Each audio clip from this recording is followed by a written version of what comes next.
2 split-top Angus beef hot dogs griddled on the skillet, on the plancha. And then we do a bacon onion jam with Crawford Bock beer. Pick it up like a burger. Pick it up like a burger, and you just go in, man. Let's go to town. Yeah. Dude, best hot dog I've ever had. Best hot dog I've ever had. I love this, man. This is how I grew up eating hot dogs.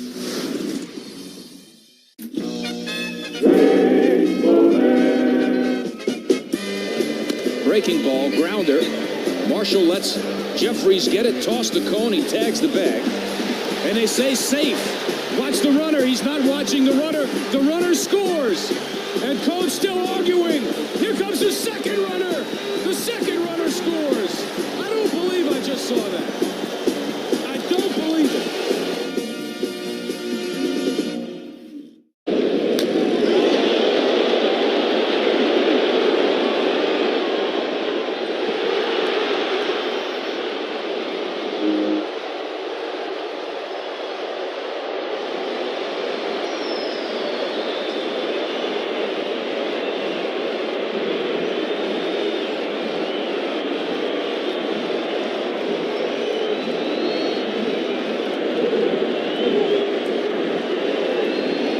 Biggest thing we're bringing is a brand new Tony Gwynn drop I did with his estate. So we just signed a deal at therealist.com to actually go through his entire archives, present them, and auction them off. And to announce it, we did this limited edition 1994 The Lost Season card. Because, you know, between August of 93 and May of 95, Tony Gwynn batted .406 in 162 games. So in the back, we have the stats of what could have been.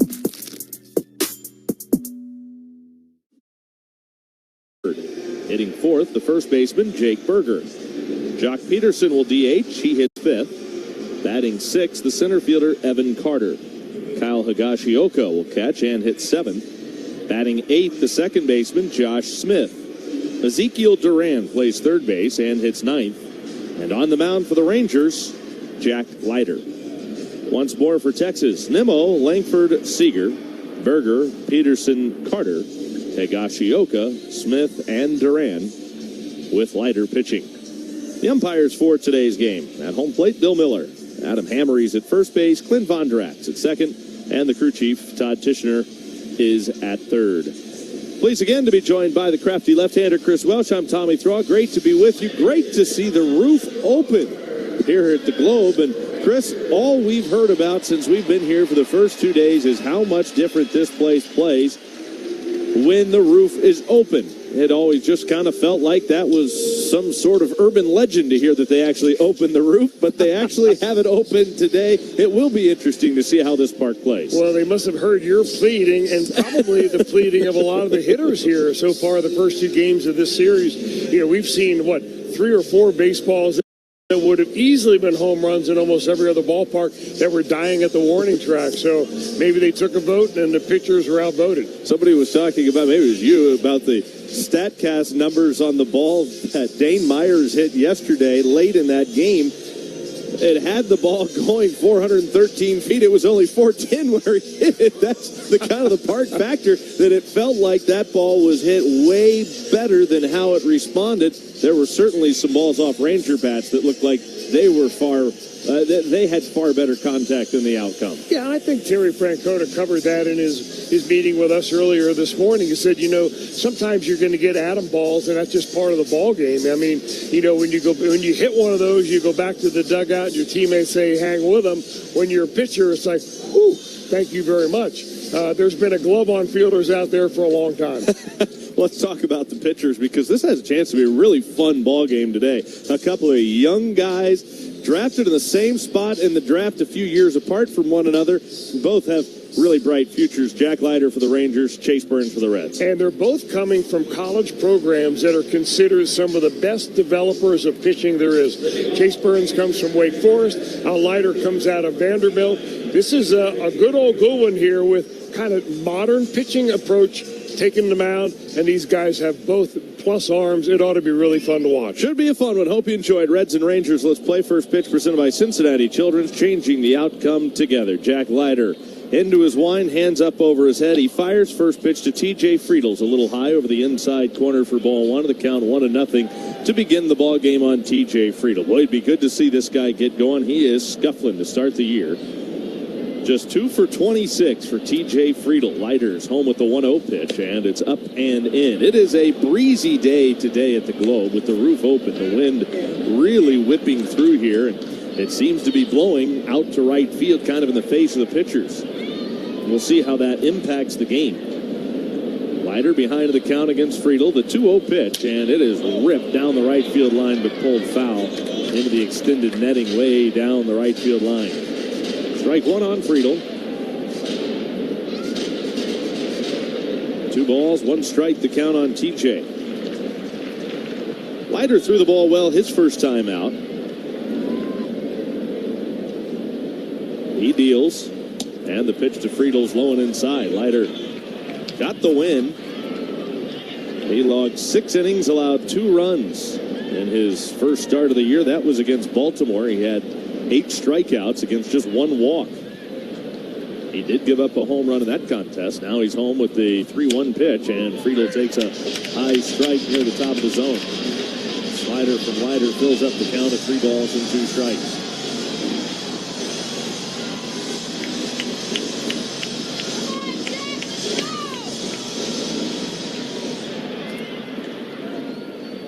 Leiter back into his windup, and the payoff pitch to Friedel in off the plate. Friedel works his 7th walk of the year. TJ not necessarily piling up the hits, but he has done a pretty good job of drawing the base on balls. He works a walk here. You know, Friedel is always a player at the top of the lineup who knows that it's important to make that pitcher work a little bit. And getting a base on balls to start the game off, actually, for me, is a better omen for an offense than getting a first base hit. Big hole on the right side for the right-handed hitting Matt McLean. First pitch to McLean, up and away. Checked his swing. They ask at first. Adam Hammery says he didn't go. Friedel, pretty good lead over at first base, being held by Berger. McLean yesterday 2 for 4 with a run scored. That part of the Reds' first inning rally in that contest. Leiter ready at the bell. He turns it loose, and a swing and a foul tip from McLean to even the count at 1 ball and 1 strike. Interesting to note, both of these pitchers really keep it simple. Leiter is really just a 3-pitch pitcher. Chase Burns is using mainly 2 pitches. So they're just coming right at you with the good old-fashioned fastball slider combo. Leiter turns and picks on Friedel at first. He's back in easily with a head-first dive.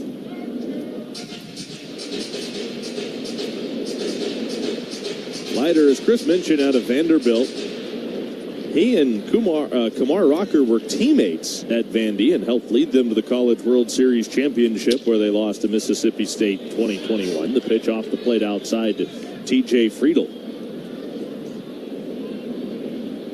Leiter, drafted by the Rangers in 2021 as the 2nd overall pick out of Vandy. Was drafted originally by the Yankees. High school selection, didn't sign, went on to college. Check swing on a breaking ball down and away, and they ask again at first, and Hammery says no swing from McLean, and now he's way ahead of the count, 3 balls and a strike. Friedel at first, nobody out. Reds making Jack Leiter throw a lot of pitches here early on. Already the 11th pitch, facing just his 2nd batter, and McLean trying to go the other way, fouls it back and out of play. 2 strikes on McLean, full count. Friedel went full before working the walk. Now McLean with a full count against Leiter. You wonder if maybe you'll see the runner at first base, Friedel, off with the pitch here. Pretty good lead. There he goes, the pitch. It's strike 3 called. Throw to second is high, and Friedel gets in under the tag of Josh Smith covering at second base on the throw from Higashioka. So stolen base for T.J. Friedel. His 2nd, only the Reds' 2nd stolen base of the year. Neither of these teams run a lot, and I think the Reds realize that Danny Jansen behind the plate the first couple of games can really shut down the running game, but you take a step back with Higashioka behind the plate today. Ellie De La Cruz watches a first pitch strike on the outside corner. It's 0-1 as Leiter drops in a breaking ball to start the at-bat. Today's Tempstar game time temperature with the roof open, 68 degrees. Partly cloudy skies overhead. Nothing threatening. Here's the 0-1 to Ellie. Swinging and a miss. He's down 0-2. Get complete home comfort with a Tempstar heating and cooling system. Find your local Tempstar dealer at tempstar.com.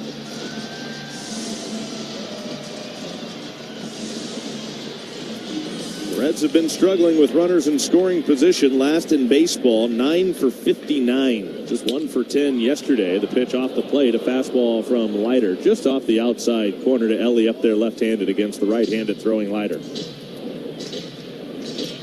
1 ball, 2 strikes. Friedel at second with 1 out. He walked, stole second on the strikeout of McLean. The pitch to Ellie, swing, and there's a looping liner on 1 hop up the middle, handled by the shortstop Seager, letting it bounce, and he'll throw out De La Cruz at first. A soft line drive right back up the middle, and because Friedel didn't know if that ball would be caught or dropped, he had to go back to second as quickly as he could. He got back in there with a dive, so he has to stay at second base, and now Sal Stewart.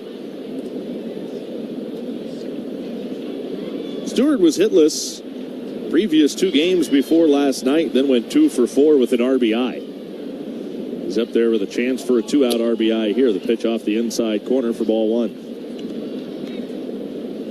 11 for 27 for Sal Stewart to start the season. That's a .407 mark, which is impressive in its own right. But then you look at the walks and strikeouts, and it gets even more, given his young age of just 22 years old. He takes a strike. He's actually walked more than he has struck out so far. He did strike out in a big spot in the game yesterday, but Terry Francona talking about that, saying, look, that's probably not going to happen very often. Count is even. 1 ball, 1 strike on Stewart. The pitch to him, big cut and a miss. Going after an elevated fastball there. Well, the Reds recently had a first baseman that did that nearly on a yearly basis, who used to walk more than he would strike out. And he lasted a long time and probably headed to the Hall of Fame sometime. That would be Joey Votto. He made quite a bit of money over his career. He did, and he also got on base an awful lot. 1 ball, 2 strikes on Stewart. Friedel still at second with 2 outs. Leiter throws, check swing, foul over by the Rangers on deck circle, right side. Yeah, I think the one thing that really impresses me about Sal Stewart as I watch him play early in the year here, he usually gets at least 1 good pitch to hit in the at-bat. He doesn't waste a lot of at-bats early in the count chasing a pitcher's pitch. It's a ball and 2 strikes on Stewart. Leiter delivers, and Stewart doesn't go after the high fastball out of the zone, and he lays off ball 2. 2 balls, 2 strikes on Stewart.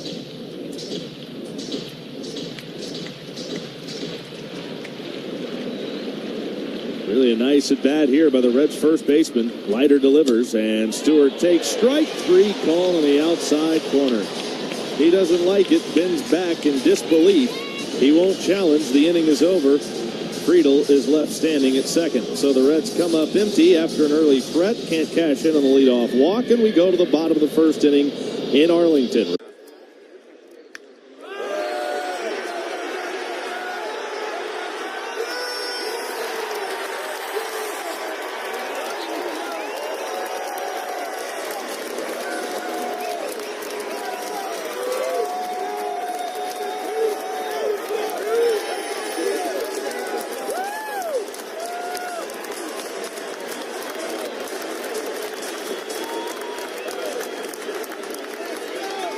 You know, we like to stay on topic here, but Squirrel.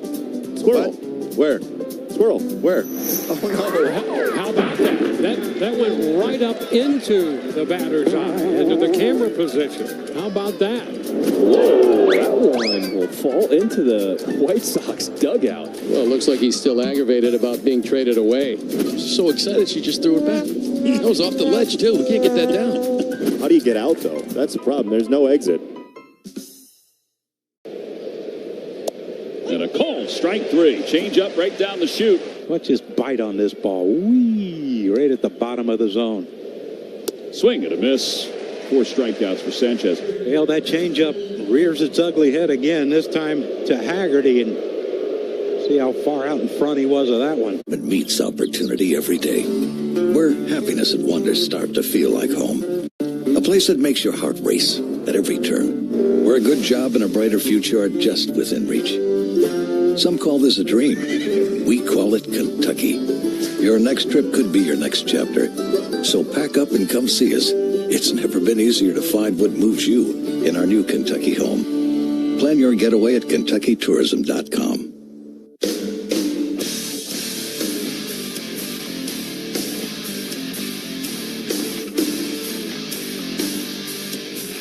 Rangers bat in the bottom of the second inning. First pitch is in there for a called strike from Chase Burns. First fastball blisters in there, 98 miles an hour. Facing Brandon Nimmo. Nimmo snapped his 6-game hitting streak last night, going 0 for 3. He did draw a walk, the pitch. Nimmo swings and misses at another fastball from Burns. And he's got him down with count 0-2. Burns was really good his first time out. 5 scoreless innings to earn the win, striking out 7 against 3 walks. Burns comes in 1-0. The pitch to Nimmo, fastball 99, just off the outside corner for a ball. 1 ball and 2 strikes on Brandon Nimmo. 12 for 32 to start the year. 375 average for Nimmo. In the dirt, breaking ball, blocked by the catcher Tyler Stevenson. 2 balls and 2 strikes. Nimmo with a change of scenery for the first time in his career, playing for somebody other than the New York Mets.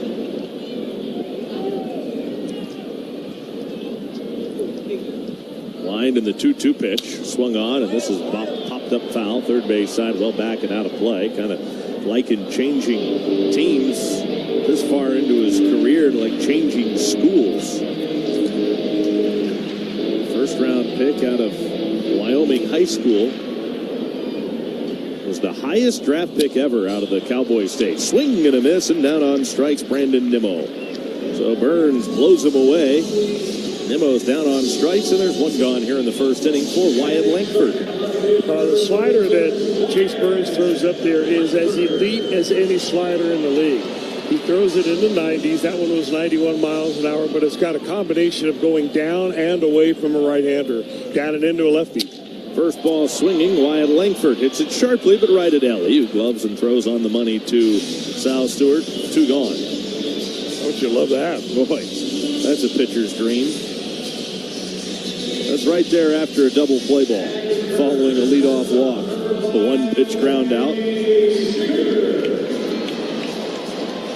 Corey Seager standing in now. Seager 8 for 30. He swings and pops up the first pitch he sees. Over by Key Brian Hayes near the third base bag. He'll make the catch. And here's Will Smith. A chance to hand out a present on his birthday. Smith drills one, left center field. It is gone! Number 16, time and again in clutch time. Pitching change for the Diamondbacks after some birthday in bobblehead night magic from Will Smith. From down 1 to up 1. Jack Leiter making his season debut. He's 148K, second among all AL rookies. Jets 2-2, and a swing and a miss. There's his first strikeout of the season. He gets Mayo for the second out of the inning. That'd be the way to pitch. Here's the 3-2. And that's right in there. Alonso just frozen. Sinking fastball from Leiter. He retires the side in order for the first time tonight. Big over-the-top windup, and the 1-2 pitch. He struck him out swinging with a cutter at 94. Nice assortment of pitches there from Jack Leiter. And that new pitch, the cutter, strikes out Adley Rutschman. Here's the pitch. Swing and a miss. Great screwball action, a changeup at 92. So Leiter making use of a couple of pitches he didn't even have 2 years ago when he made his major league debut. It's 2-2 and a swing and a miss. Got him chasing a curveball, and Leiter, I don't know that he loved where that one ended up, but he got the job done.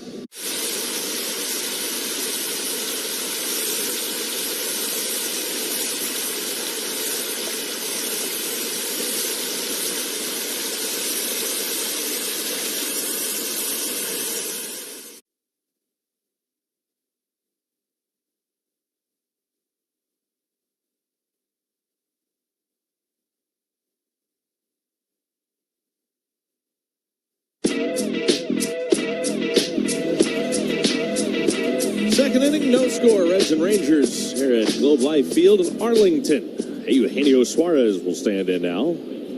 Leading off the Reds' second. Leiter's first pitch to Suarez is taken too high. There's not really many hitters in this Reds lineup that have much of a history against Jack Leiter. Nobody on this Reds team has more than 2 at-bats against him. Suarez, 1 for 2. Leiter into his wind. Here's his 1-0.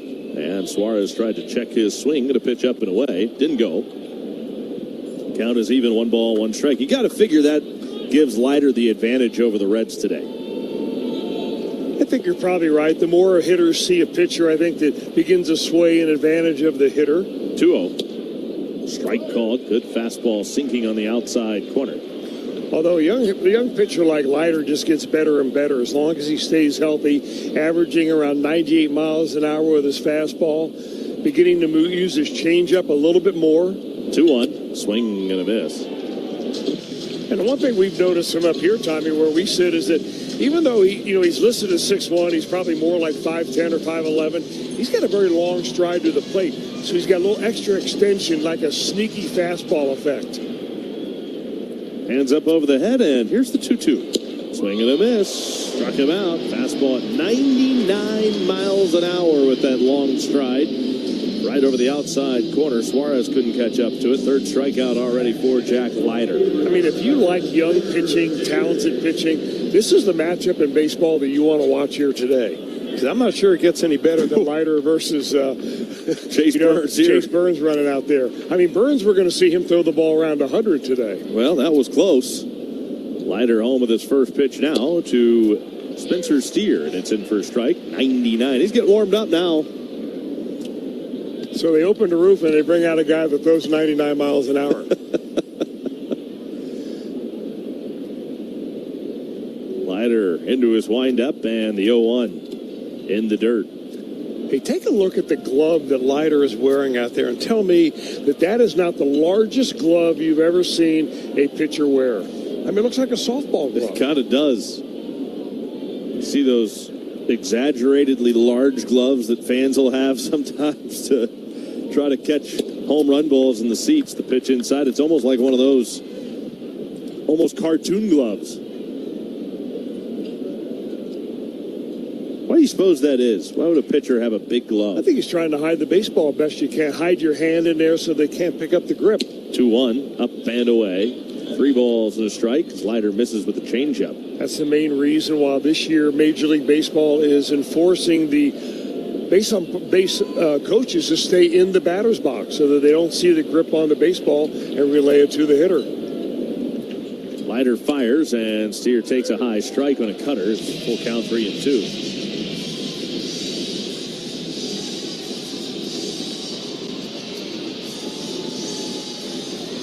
Steer thought it was high. Might have been.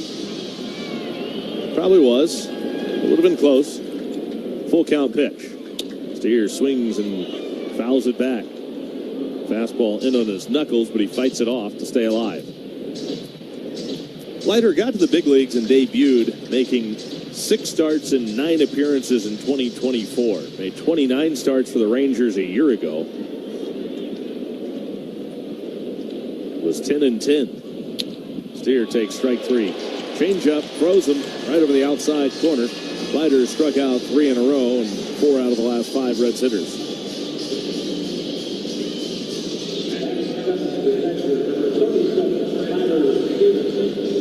Now Tyler Stevenson makes his way to the plate. If you're listening today on your car or truck radio, please remember to buckle your safety belt. This message brought to you by the Ohio Department of Public Safety. If you're not buckled up, what's holding you back?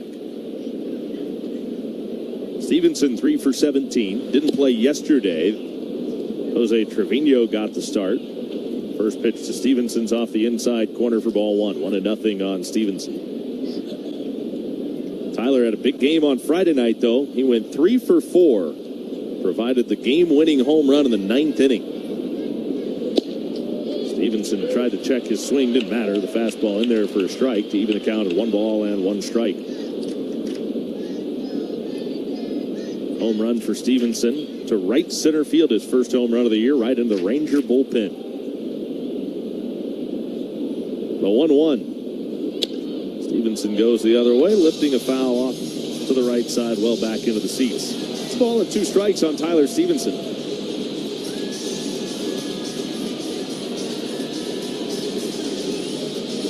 Right-handed pitcher, right-handed batter, and Leiter trying to strike out the side of the first inning. Reds in their road grays, Rangers in their Sunday powder blues. The pitch. Swung on, and this ball barreled center field, well hit, but fading back on it is Carter to make the catch.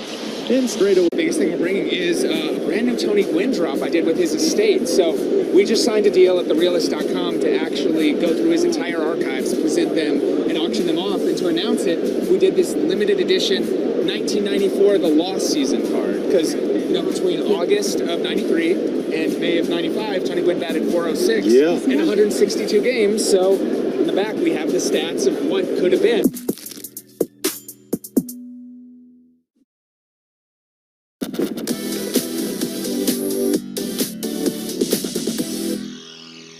And you're just too stylish to have superstitions. Zero. I can't do it. Too many collared cleats, too many gloves, too many webbing gloves, too many bats. I do put on my right glove first, then the left, then the thumb guard, then I put on my leg guard, my elbow guard. Anything you put on first? Nah, not really. Nothing? Nah. I like to say I'm not superstitious, but a little stitious.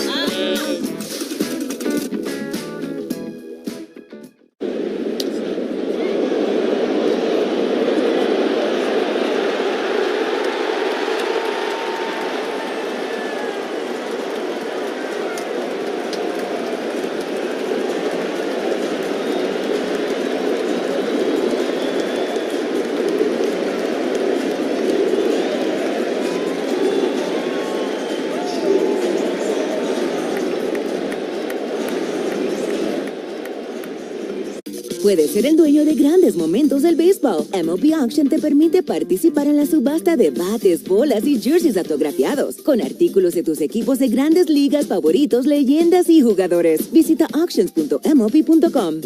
Excellent benefits, 401k, and more. Visit ClostermanBakery.com/careers. Klosterman Bakery, where family values are baked right in. Klosterman, better, you bet.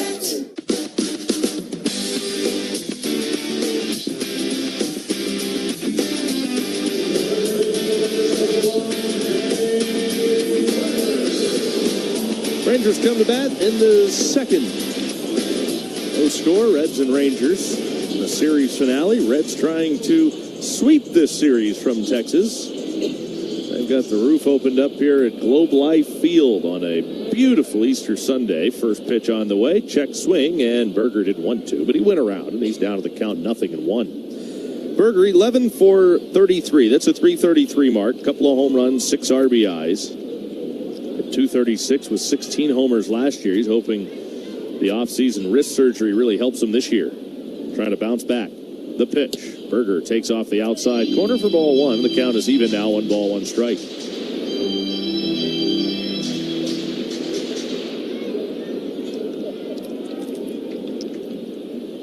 Pitch to Berger, a cut and a miss. And he's down to the count of 2 strikes. Berger 1 for 3 yesterday. Drew a walk his last time up, leading off the 9th inning, but was promptly doubled off second. On a ground ball from Jock Peterson. Tried to check his swing on a slider off the plate. They ask at first, and Adam Hammery says no swing. Looks like Berger's waiting for a piece of cheese, but Chase Burns just won't give it to him. Burns a big breath. Now the 2-2 pitch. And strike 3 called. Got him looking with a fastball at 100 on the outside corner. There's the cheese on the burger. That's it. He was looking for it. Got it. Just watched it. Decided he was on a diet on that pitch. So Berger down on strikes. 1 gone here in the second inning, and out Jock Peterson. Peterson's still looking for his first hit of the year. He watches a first pitch slider from Burns across the knees for a called strike. The count is 0-1. Peterson, a bad year last year, off to a terrible start this season. This is a guy that's had a lot of success over his major league career, and Peterson takes down and away, but he's 33 years old. He's had a nice career for a guy that was an 11th round pick, a high school selection out of Palo Alto back in 2010. Broke in with the Dodgers, was an all-star a couple of times. The pitch, Peterson, a big swing and a miss at 100 miles an hour. He had no chance. I'd throw it again. He's got no chance. Well, he's closer really to 34 years old than he is 32. And, you know, the speed of the game now has eliminated a lot of older players. And it used to be 35 years old was a drop-off spot. Now it's about 32 years old. Burns, a long look in, now into his windup of the 1-2. Peterson swings and hits a towering pop-up up the first base line. Behind home plate and foul ground, Tyler Stevenson will make the call on the catch. It was originally Sal Stewart busting down the line, trying to make a play on that, but where that ball ended up, way off in foul territory to the right of home plate, it was Tyler Stevenson who was really the only one that had a chance. Big league pop-up, though, from Jock Peterson. That would have been up close to the rafters had the roof been closed. That would have tested the rafters out. First pitch is down too low for ball one, a fastball to Evan Carter. You were talking yesterday about how some of those pop-ups can actually get up into the girders here at Globe Life Field, and I thought, no way. That would have given it a run. Strike. 1-1 now on Carter. Left-handed hitter, right-handed pitcher. They really think that Carter has a bright future. Bounced foul, first base side, but they got to figure out a way to keep this 23-year-old healthy. Over the last 2 years, he missed a combined 226 games with various injuries.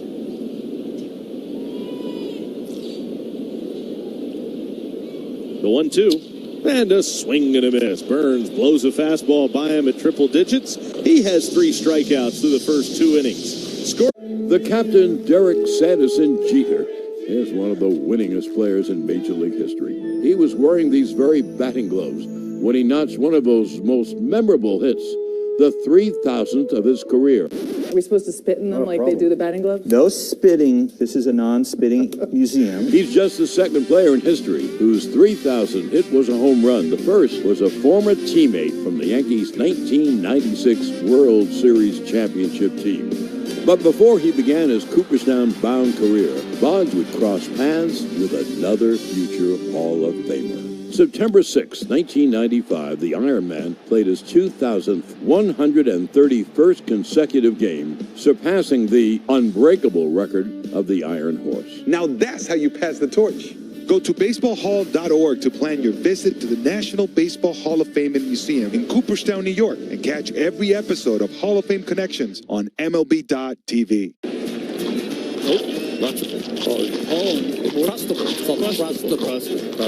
Yeah, I was worried about his left-handed wrist, but it appears Austin's okay. Rowdy Tellez is a big man with a big personality. He's a playful guy, and that's Rowdy saying, hey, man, I'm getting out of your way.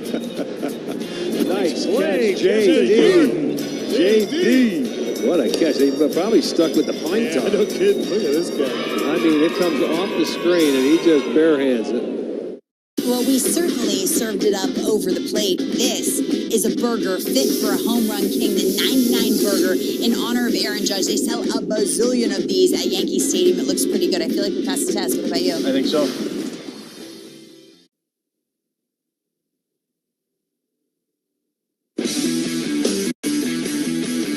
Scoreless ball game here at the Globe Life Field in Arlington, Texas. It is a couple of flame-throwing right-handers, young guys up there dealing right now, and the hitters are the ones that are trying to catch their breath. And the first one the Reds will send up will be in the number 8 spot, Noelvi Marte.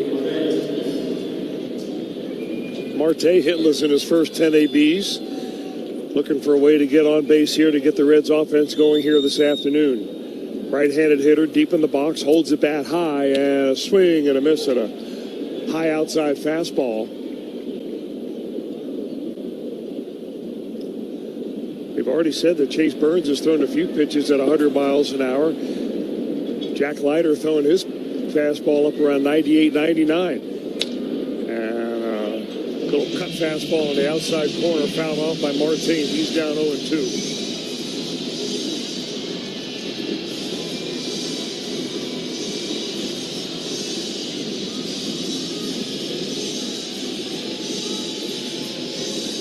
Reds looking to extend their win streak to 3 and to extend the loss streak for the Rangers to 4.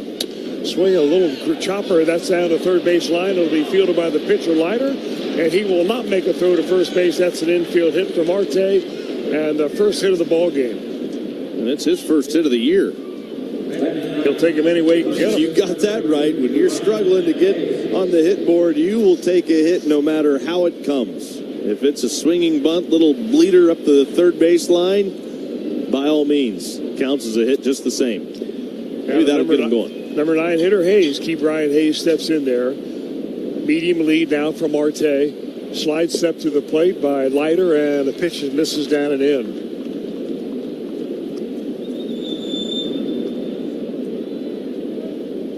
Hayes, another native of Texas. He is from Tomball, Texas. Waving the bat, slightly good lead by Marte. Not going on the outside corner. That's a strike.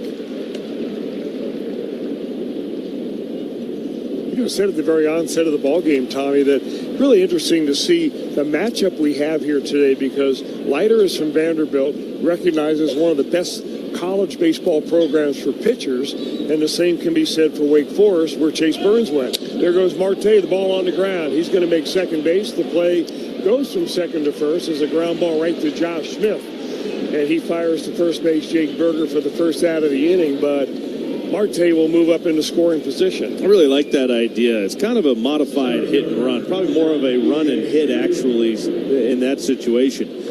You put Marte in motion. You have Key Brian Hayes, who's a guy that's really good at hitting the ball on the ground the other way. He did. He just happened to hit it right at the Rangers' second baseman. So now you turn the lineup over, and it's T.J. Friedel. Friedel takes a little bit low outside. That's a changeup.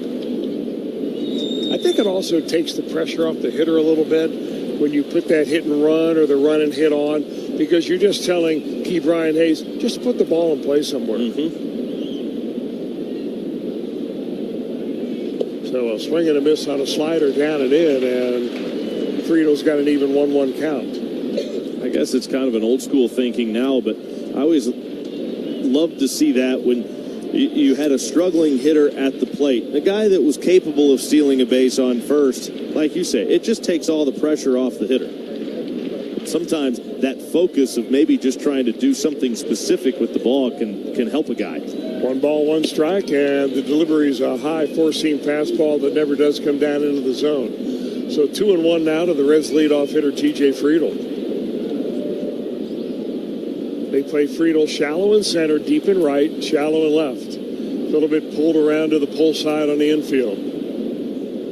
Long look by Leiter, coming to the plate, check swing, and he did go, and it's an even 2 ball, 2 strike count now to Friedel.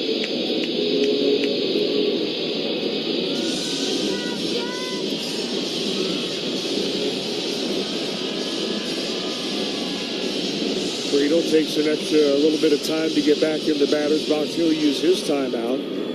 Leiter now ready to go. Coming to the plate, and a swing and a miss. Got him on a breaking ball. Actually, it was a changeup, and Leiter gets another strikeout. That's 5 now for the Rangers right-hander.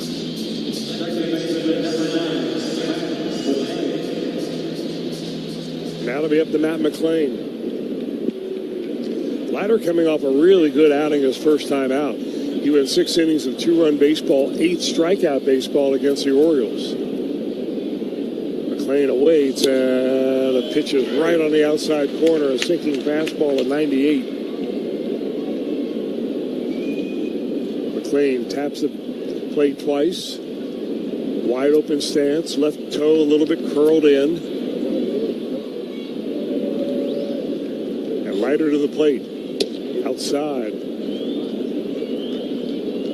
Leiter's throwing a pitch here today that we really didn't receive much information on in the scouting report. He's throwing a little cut fastball, a pitch that is about 4 miles an hour slower than his normal fastball, but cuts a little bit away from righties. Swing and a miss. Heated him up that time with a 4-seamer.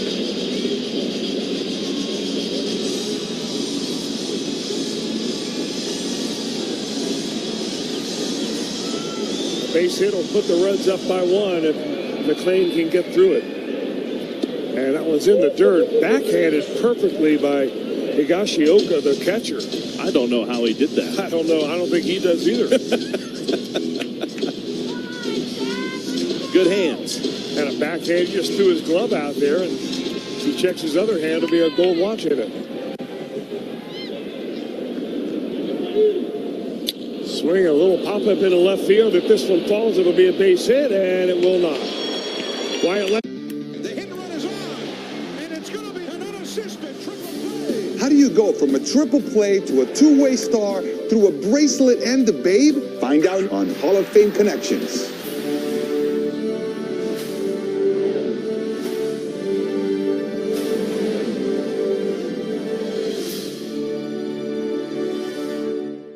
This story starts way back in the early 20th century. We have a couple things out here for the first acknowledged unassisted triple play. And Cy Young said, Neil, where are you going? He said, 3 outs. Neil Ball had a fairly short career as a big leaguer, but continued playing in the minors, where he encountered true baseball royalty. Now we're going to connect to Babe Ruth.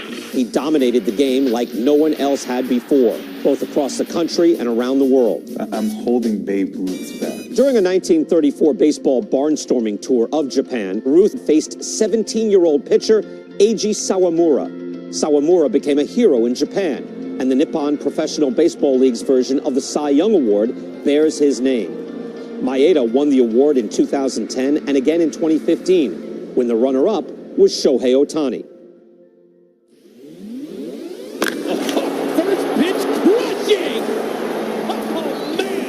Like the 3 outs of a triple play. It all connects. Catch every episode of Hall of Fame Connections on MLB.tv and discover your own connections to the game at baseballhall.org.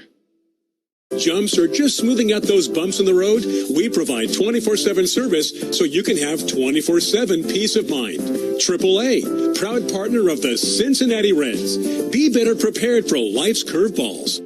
Now at Wendy's, you can go big, biggie, or biggier. With our new $4, $6, or $8 meal, you choose your deal, as you should. Sorry, I get fired up when I'm talking deals. More biggie options, more of what you really want at Wendy's. Price and participation may vary. Single items at regular price. Prices may be higher in Alaska, California.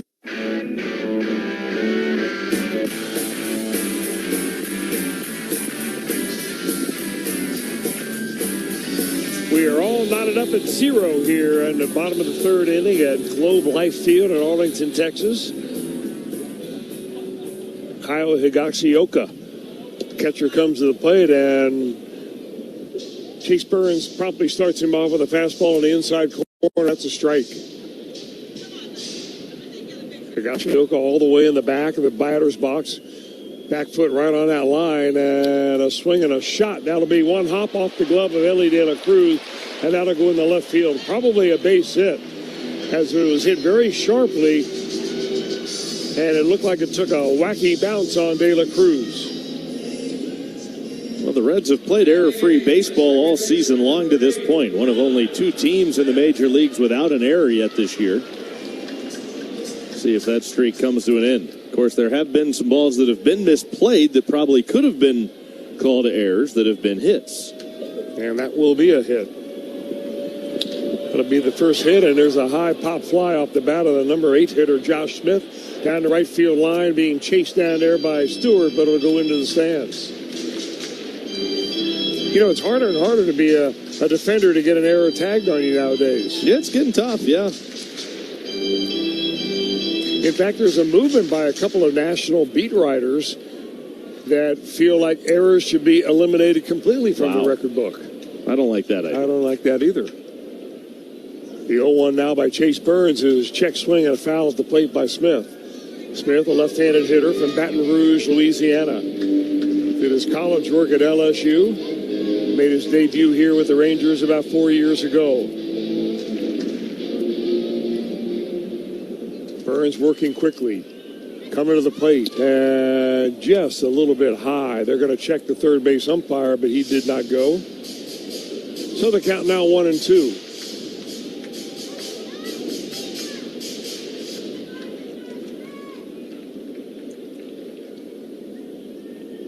Small lead down there by the Higashioka, and a swing and a foul. That'll go off the fencing in front of the Rangers dugout. I'll tell you, if you're not excited about the young pitching the Reds are running out there this year. I'm not sure what's going to get you excited. I mean, the rotation has no one over the age of 29.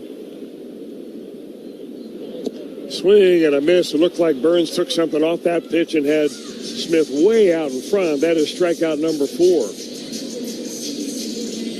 Well, that's why run prevention is so important. You know, I think we get caught up on the fact that the Reds have struggled offensively here in the early going and not getting the hits and not scoring a bunch of runs. But run prevention is the name of the game for this team. If they can prevent runs, and it starts with pitching, they're going to be all right. Swinging a foul back by Ezekiel Duran. But that's where playing clean defense also comes into play. It absolutely does. And I think that they're a better defensive club this year than last year. And I think their pitching is way better, especially their starting pitching. I mean, the way Brett Lauder pitched last night is very exciting. Swinging, that's a ground ball, and it could be 2. Flip over to second base. McClain on the turn. Not in time.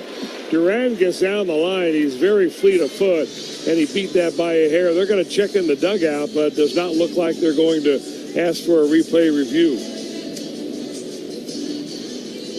There's a reason they used him as a pinch runner in the 9th inning last night. He can fly.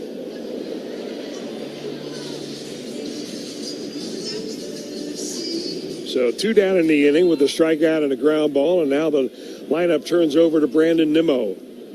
Nimmo, the veteran lefty. And swung on. That's a good swing and a base hit into left field. Duran will go around second base into third, and the Rangers have him on the corners with 2 out.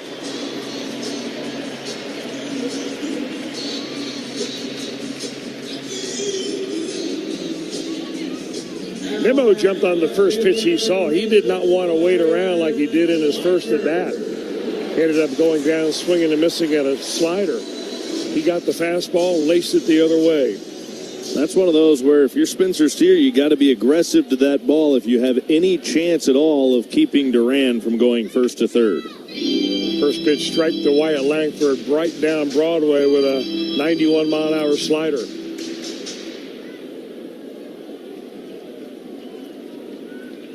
Peering in, getting the sign from Tyler Stevenson. Here comes Chase Byrne, checking the runner at first, checking him at third. Long hold to the plate. In the dirt, good block by Stevenson there to keep it in front of him. A ball and a strike. But just to go back to the ages of the pitchers, you've got, Brady Singer, the active pitcher. Brady Singer, now 29 years old. Andrew Abbott, 27. Lauder, 24. Chase Burns, 23. And Brandon Williamson, just 28. There's a pitch and a strike, and Langford doesn't like that at all. Bill Miller echoes out what Langford wants is that pitch challenge, and here we go. That'll be a ball. Ooh. Wow. So the Rangers keep both of their challenges, and the count now goes 2 balls and 1 strike instead of 1 and 2.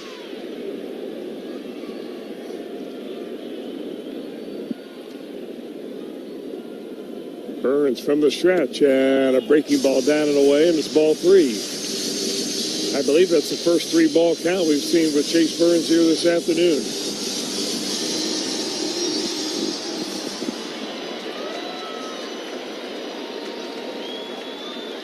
Good lead by Nimmo at first. He's not going, and that's a fastball strike. Came right up underneath the elbows for a strike on the inside corner. Oh, when this kid cuts it loose, it has got some serious life.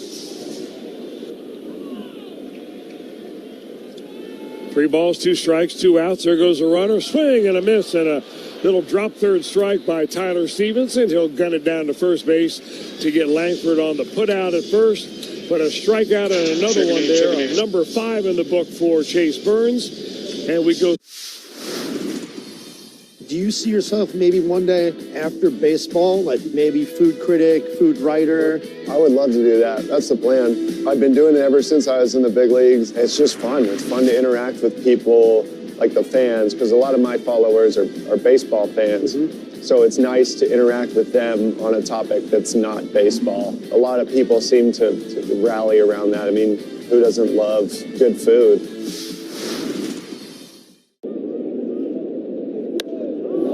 This ball is launched to right.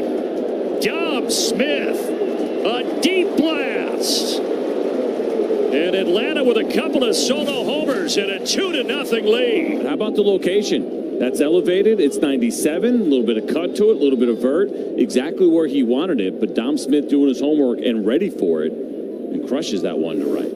A no-doubter for his second of the season.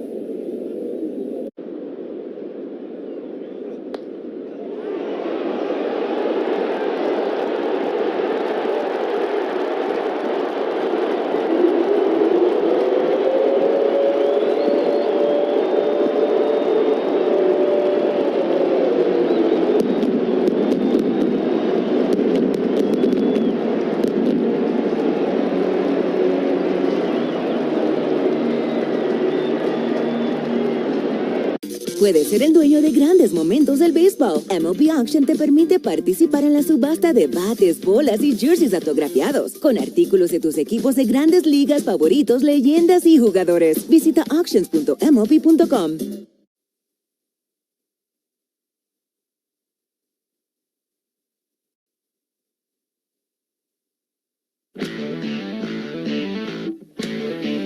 Still scoreless. Reds come to bat here in the fourth inning. 0-0. Jack Leiter's back to work and pours in a first pitch strike to Elly De La Cruz. See if the Reds can run his pitch count up. He's at 55 as it stands right now after his first pitch strike to Elly. Reds made him work a little bit in the first inning. We've had a couple of opportunities with runners in scoring position. Haven't been able to get a run home yet. Elly lines one over the head of the second baseman, Josh Smith, and into right field for a hit. He's on to begin the Reds' fourth inning. Reds have only been retired in order once. That was the second.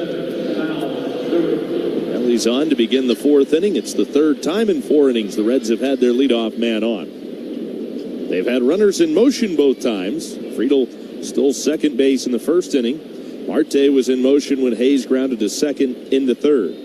Elly still without a stolen base this year. Leiter sets and throws. First pitch swung on, hit high in the air, and it's fairly deep to right field. Nimmo back on the track, catch is made. Elly's going to tag it first. He breaks for second, and he'll go sliding in easily on the fly out to right by Sal Stewart to deep right field. So productive out for Stewart. He gets Elly up to second base. Another runner in scoring position with less than 2 outs. See if the Reds can take advantage this time around. They were just 1 for 10 in the game last night with runners in scoring position. Their woes continuing today with men in scoring position. Eugenio Suarez struck out his first time up. Leiter sets ready and throws. Suarez swings and fouls it straight back. Get that great taste of the ballpark at home with JTM's Philly Kits and Fat Tire beer, cheese, and pretzels. Find these game day favorites in your grocer's freezer. JTM Food Group. Let's create great dishes together.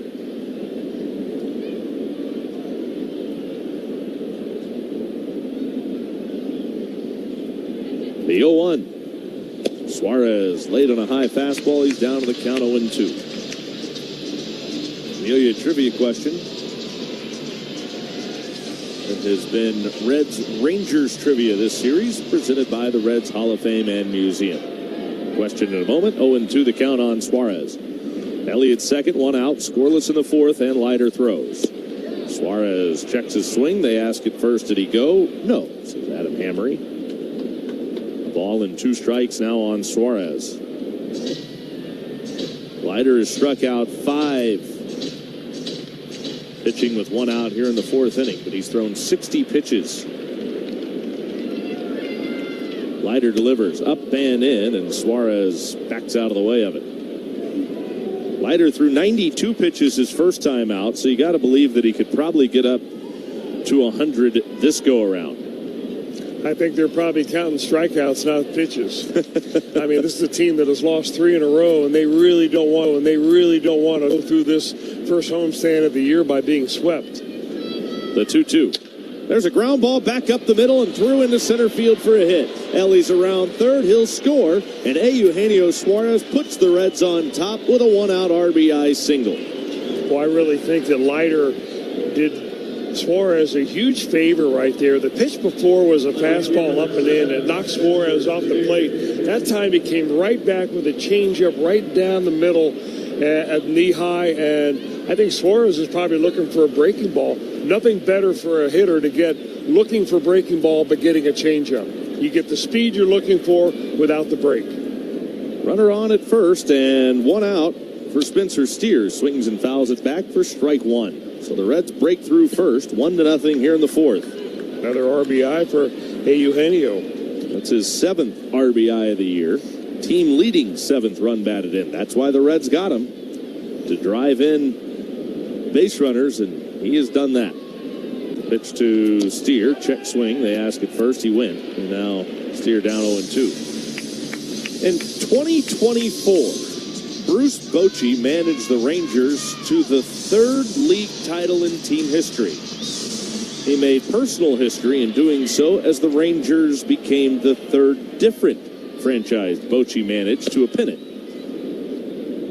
Pitch taken for a ball by Spencer Steer. 1 ball and 2 strikes. Bochy's achievement tied a record that was set by a former Reds manager. Who was that manager? Bill McKechnie, John McNamara, or Pat Moran? The 1-2. Steer swings and misses. The slider. Let's pause for ID on the Reds Radio Network.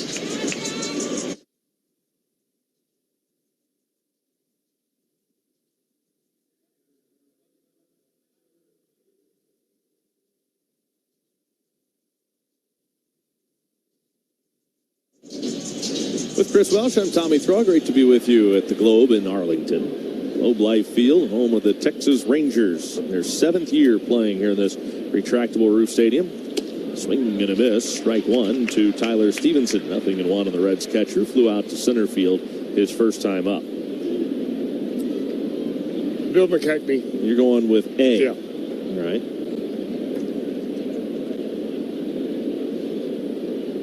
The 0-1. Swinging a foul off the catcher. Stevenson immediately turning to Higashioka to make sure he's okay. He is. 0-2 the count. I'm going to say John McNamara. You seem pretty confident in McKechnie. No, I'm just saying that it was long enough ago that I don't know the answer, so I'm just going to throw out a good name. I'm good with that. The 0-2 pitch.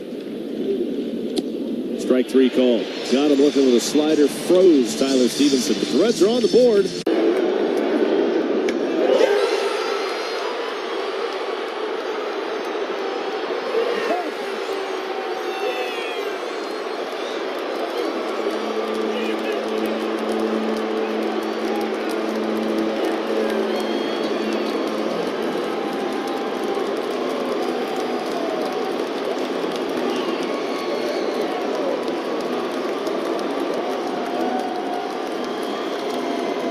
Two down for Matt Olson. Nelson looking for a 1-2-3 top of the first.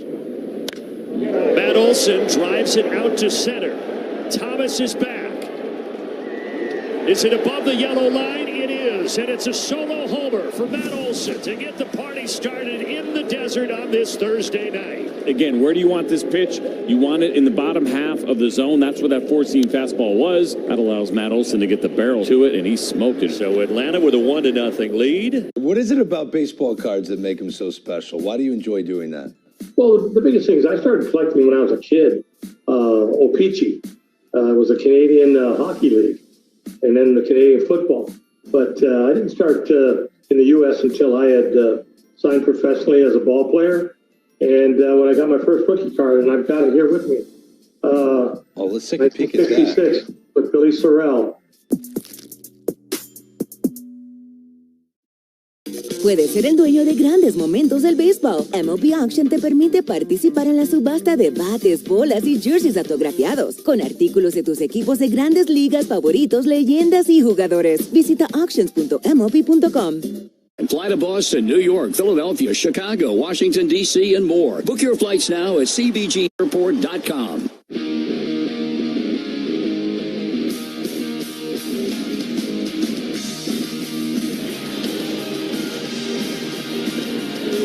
The Reds have a 1-0 lead, and back to work Chase Burns here in the 4th inning. He'll face Corey Seager, Jake Berger, and Jock Peterson. If anybody gets on, Evan Carter.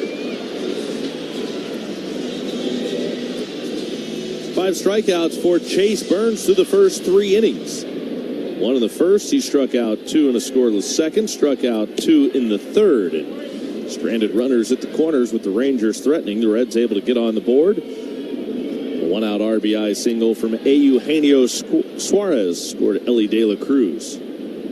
First pitch missed for ball 1 to Seager. Now the 1-0's off the plate outside. 2 balls and no strikes.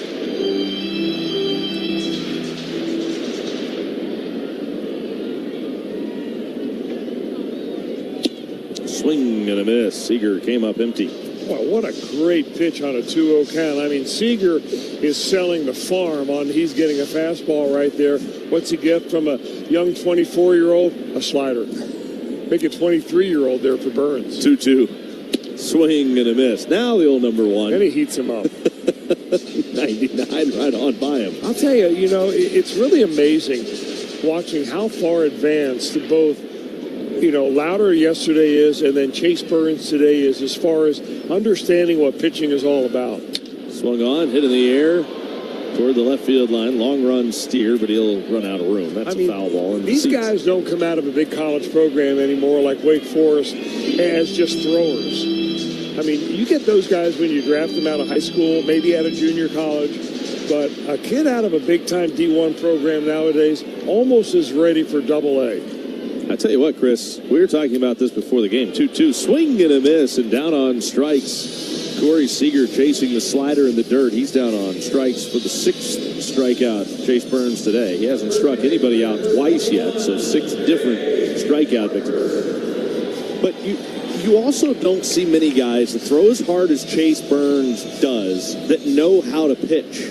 I mean, Louder, you get it. He's not a flamethrower. He's had to know how to pitch his whole life. He hasn't been able to rely on a blistering fastball. First pitch is a slider low and outside. Nope, strike to Jake Berger, and the count is 0-1 on Berger. Berger struck out looking his first time up. Now Burns home with the 0-1 pitch. Down and away, but Burns is a guy that's been able to blow people away his whole life, and now here he is at the big league level, still very early in his major league career, pitching. That's a big difference, too. The 1-1. And I think you make a great point, because it's often that step from being able to throw a pitch to pitching often comes after you've had 2 or 3 years in the league. Yeah. And these guys seem to get it right away. Burns fires home the 2-1 pitch. Swinging a ground ball to Ellie. Shortstop moving to his left, gobbles it up, and throws on the money in time to get Berger. 2 men out of the 4th inning. Nobody has more electrified vehicles than Toyota, including the new lineup. Battery electric vehicles, a longer range BZ, an all-new BZ Woodland SUV, and a powerful, quick CHR crossover. Find out more at Toyota.com. With 2 outs, Jock Peterson popped out in foul ground to the catcher in his first at-bat. He takes down low for ball 1. I can't even think about Jock Peterson without going back to that 2015 All-Star year when there was that home run hitting contest. The stadium was electrified as Todd Frazier beat Jock Peterson 15-14 in that home run derby. 1-0 pitch. And there for a strike called. I mean, I to that date, I think that was probably the loudest I had ever heard Great American Ballpark. Feels like a lifetime ago and just yesterday, all at the same time. Swing and a miss. 1 ball and 2 strikes on Peterson. Raise your hand if you were there that night, folks. I heard that was one of the best moments in Great American Ballpark history. 1-2. Up and in. I think part of the pizzazz of that night was the fact that it was Todd Frazier. Yeah, of course. And he brought his brother in to be his batting practice pitcher. And, I mean, he grooved him in there, and Frazier was going deep, and the crowd was going crazy.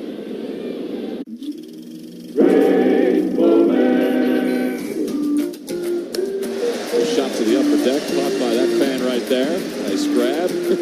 Oh, wow. Oh, there it goes. Well, she's only doing what she sees them do all the time. Oh, nice grab, fight back. She says, well, let me have it. Let me have it, Dad. Thanks. Well, here it goes.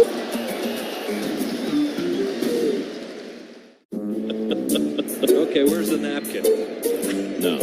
Not yet. Not yet.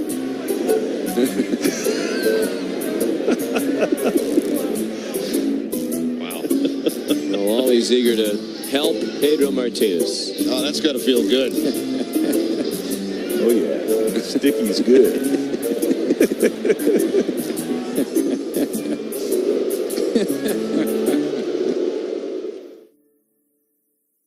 Te encantan los jugadores.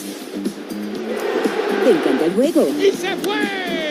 Ahora puedes ser el dueño de grandes momentos del béisbol. MLB Auction te permite participar en la subasta de bates, bolas, jerseys autografiados y más, con artículos de tus equipos de grandes ligas favoritos, leyendas y jugadores agregados toda la temporada. Cada artículo es autenticado por MLB para asegurar que lo que llega directamente a tu hogar es original. ¿Quieres una parte del juego? Visita auctions.mlb.com.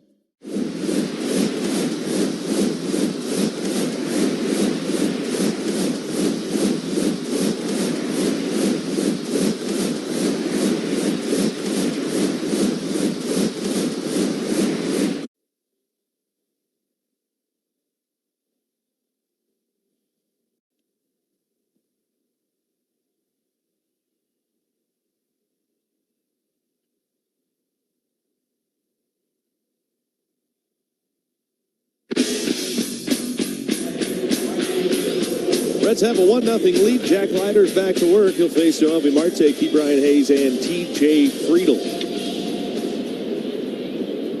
If anybody gets on, Matt McLean. 1-0 Reds. All 5 Reds wins so far this year have been by 2 runs or less. Pitch swinging. There's a hard hit ground ball, but to the shortstop, Corey Seager. He comes in, fields, and throws in time to get the out. There's 1 down. It would probably allow the Reds manager and company to breathe a lot easier if the Reds could come out and have a big offensive showing one of these days. But it just has not happened yet. Key Brian Hayes standing in. Hit the ball sharply, but right at the second baseman his first time up with Marte in motion. Hayes swings, hits this one sharply, but bounces it foul. Third base side for strike 1. Yeah, I think Terry Francona's, though, come to the realization that there's a couple of things going on. The lineup is better than it was last year, but it's still no thumper lineup. No. And the pitching they've seen has been outstanding. Key Brian Hayes checked his swing. They asked at first to see if he went.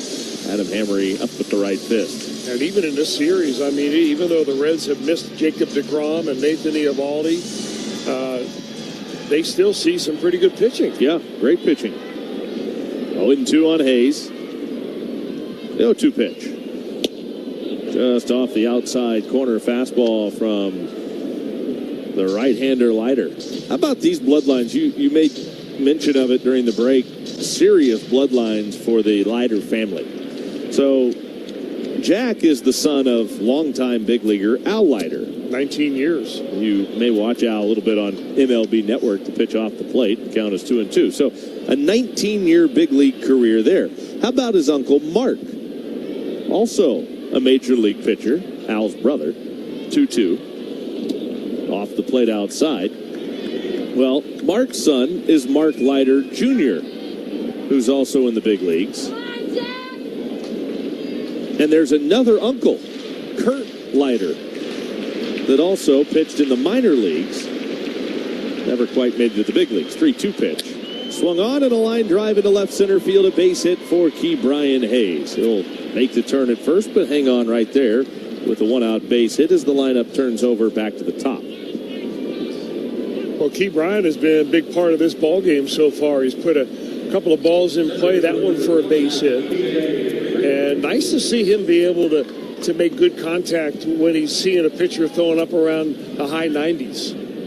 Some hitters have a problem with that, but Hayes does not. He makes contact. Kurt Leiter, by the way, never made it out of Double-A, but still another of the 3 Leiter brothers, the elder Leiters to have a professional baseball career. But the thing is, when Jack and Mark, the two younger Leiters, got to the big leagues, they made a little bit of history. The pitch, swing and a miss by T.J. Friedel. Al and Mark became the first Major League brothers to each have sons pitch in the major leagues. I'm sure they're more nervous watching their sons pitch than when they pitched. Oh, there's no question about that. 0-2 on T.J. Friedel. Jack out of the stretch from the belt. He turns it loose. Friedel takes upstairs. In fact, I got an inside scoop from a friend of mine who is sitting in the family section of the Texas Rangers, and he says, Al Leiter's sitting next to me trying to act real incognito, but you can tell he's the father of the pitcher because he's nervous on every pitch. The 1-2. Up and away on a check swing. Now, I don't know Al, but I have watched him enough on Major League or on the MLB network, and as anyone that has seen him on there, I imagine he's probably not a real calm individual to begin with. Not on pitch day. No. And this is considered pitch day for him. 2-2. Swing and a miss. Got him the changeup. TJ way out in front. I'll tell you, the same thing goes for Jack Leiter that has gone for Chase Burns today. They're not afraid to go to their secondary pitches for a strikeout.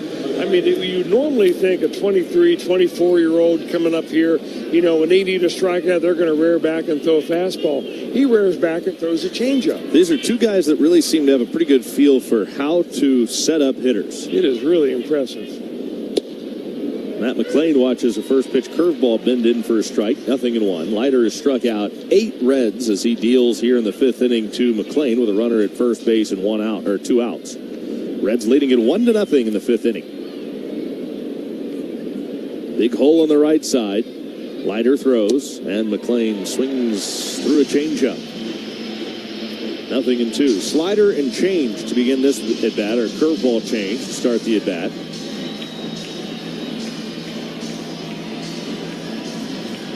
Love to see McLean punch one through the right side or drive a ball in the gap, but he's down to the count right now, 0-2. He's in protect mode. Jack Leiter deals the 0-2 pitch to McLean. After a long hold, he throws up under the chin of McLean. Low bridged him with a fastball at 98. Not sure if he meant to throw it in there, but you talk about a perfect setup pitch for a slider. Let's see what he comes with next. Hitters don't like that, but boy, that is a great weapon for a pitcher. Here we are, Arlington, Texas. This is the Graham Slam Burger. So 2 patties, brisket, caramelized onion, American cheese, ranch aioli, or ranch mayo, if you will. Oh yeah, we're in Texas. Yeah. It's something that you definitely want to take a picture of and just put on the gram. I took a bite of it, but it still looks dope. It's a burger that looks great, but also delicious.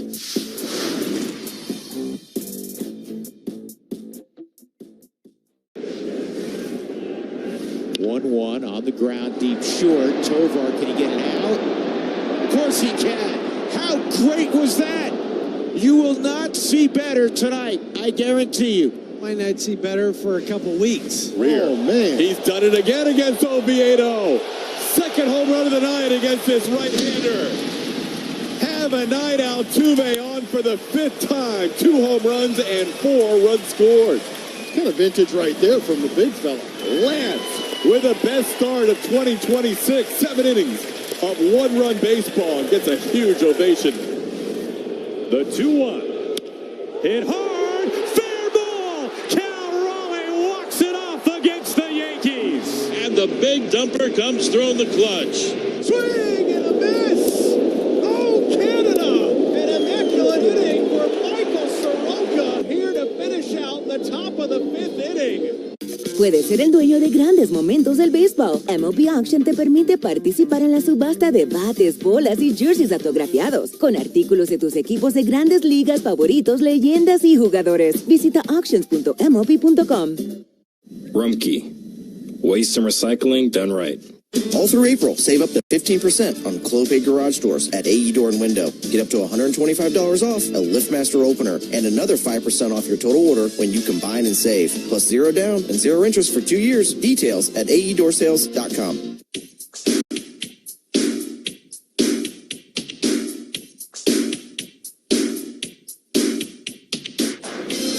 Bottom of the fifth inning, Rangers come to bat. Chase Burns is back at it, dealing with 6, 7, and 8 in the Texas lineup. First pitch is off the plate outside for ball one. 1-0 on Carter. 1-0. The Reds with the advantage.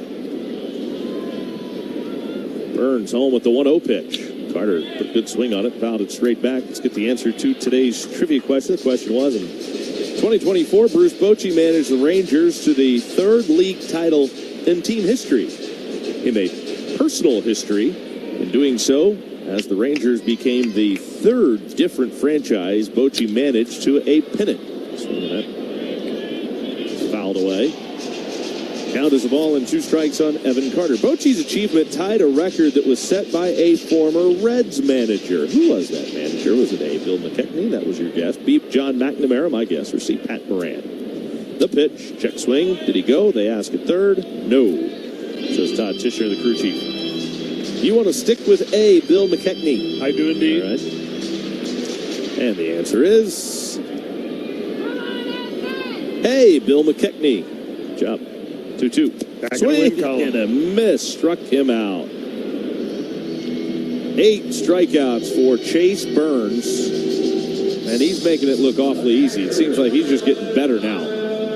He's only thrown 57 pitches. It's maybe the most remarkable about all of it. I mean, he gives a full effort when you start diagnosing his pitching delivery. I mean, he's got big, long arms and legs.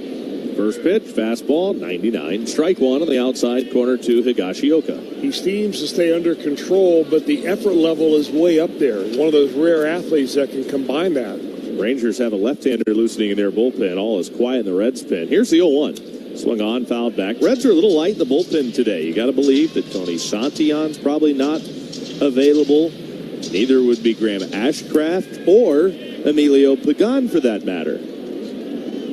0-2 on Higashioka. The wind and the 0-2 pitch. Higashioka takes upstairs. The count's a ball and 2 strikes.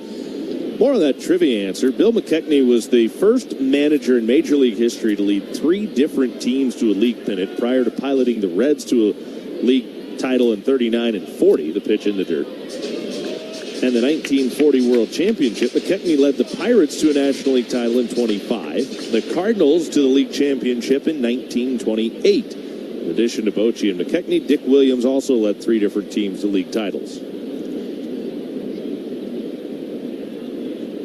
The 2-2. Up and away. You played for one of those guys.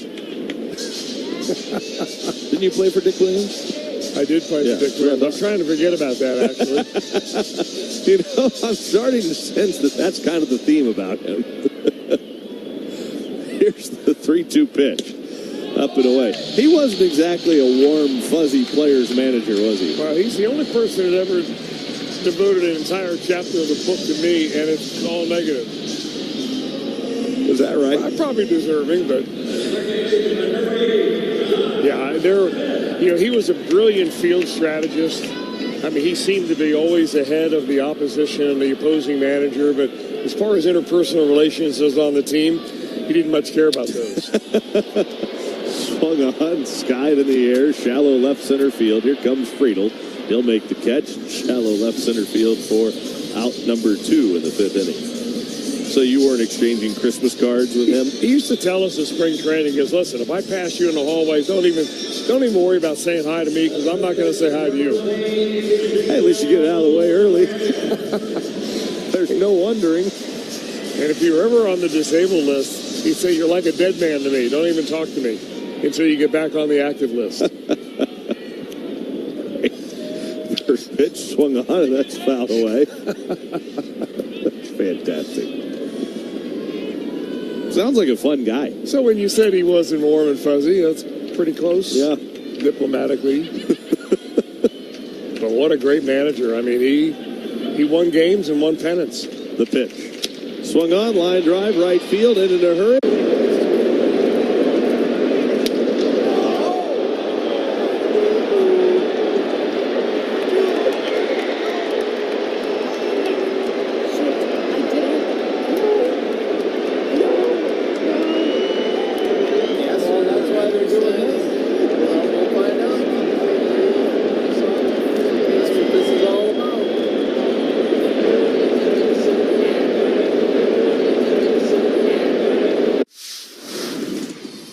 I feel like food and sharing a meal with someone is a universal language. You can't go to a ballpark and not have a nice hot dog. So if I'm at the ballpark, I'm gonna get a nice heavy glizzy. You gotta have chili on there, you gotta have cheese. If your hot dog isn't bending in the middle because it's like about to fall apart, then you're not doing it right. So you gotta have a glizzy and then something cold, whatever it is, beer, lemonade, you gotta have something cold to wash that hot dog down with. Te encantan los jugadores. Te encanta el juego. ¡Y se fue!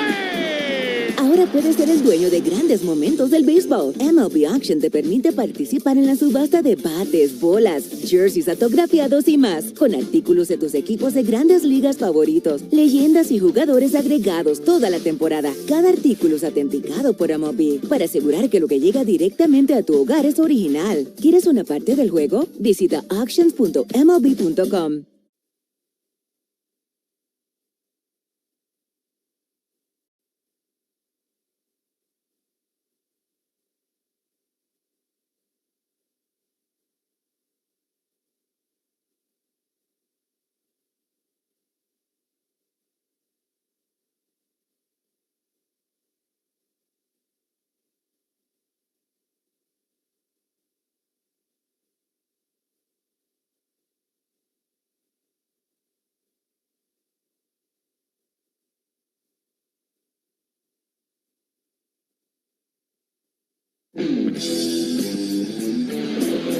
Rangers have gone to their bullpen.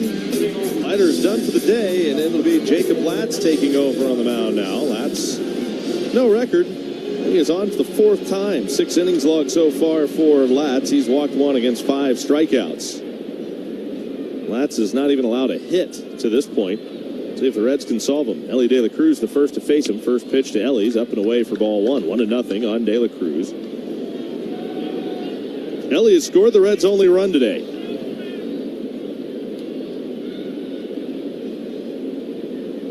Latz turns it loose. De La Cruz chased a bad one. Slider down and in from the left-hander, and Ellie swung right through it.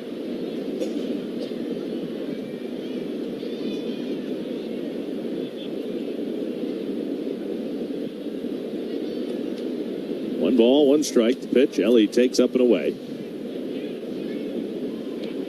2 balls, 1 strike. The count on De La Cruz. Left-handed pitcher, right-handed batter. Ellie up there from the right side against this left-handed thrower. Latz the pause, the pitch. And a high strike on the outside corner to De La Cruz. Kind of froze him with a changeup. That evens the count at 2 balls and 2 strikes. Leiter threw the ball well, but the Reds were able to run his pitch count up and get him out of this ball game. Leiter ended up throwing 85 pitches across 5 innings. Ellie takes strike 3 call. Fastball froze him, 92. Not exactly the blistering fastball nearing triple digits that we saw from Leiter, but still a good enough fastball to lock up Ellie to strike him out to begin the 6th. Getting back to Leiter, anytime you strike out 9 through 5 innings, you're going to throw a lot of pitches. Walked 1, gave up just the 1 Reds run on 4 hits. That 1 run, the difference in the game right now. The Reds leading it 1-0. Sal Stewart standing in now. The pitch to Stewart is down and in for ball 1. 1-0. Stewart struck out looking his first time up, flew out to right in his last at bat. Hit the ball well though, but that fly out to right field. And the 1-0 pitch swung on, and it is pop foul backing out of play. That fly out to right field helped lead to a Reds run. It advanced Ellie to second base and allowed him to score on the base hit by Eugenio Suarez, a batter later. So it wasn't just any old fly out. It was a productive fly out. File that away under doing the little things. The 1-1. Swung on and fouled off the right side, out of play. 1 ball and 2 strikes on Stewart.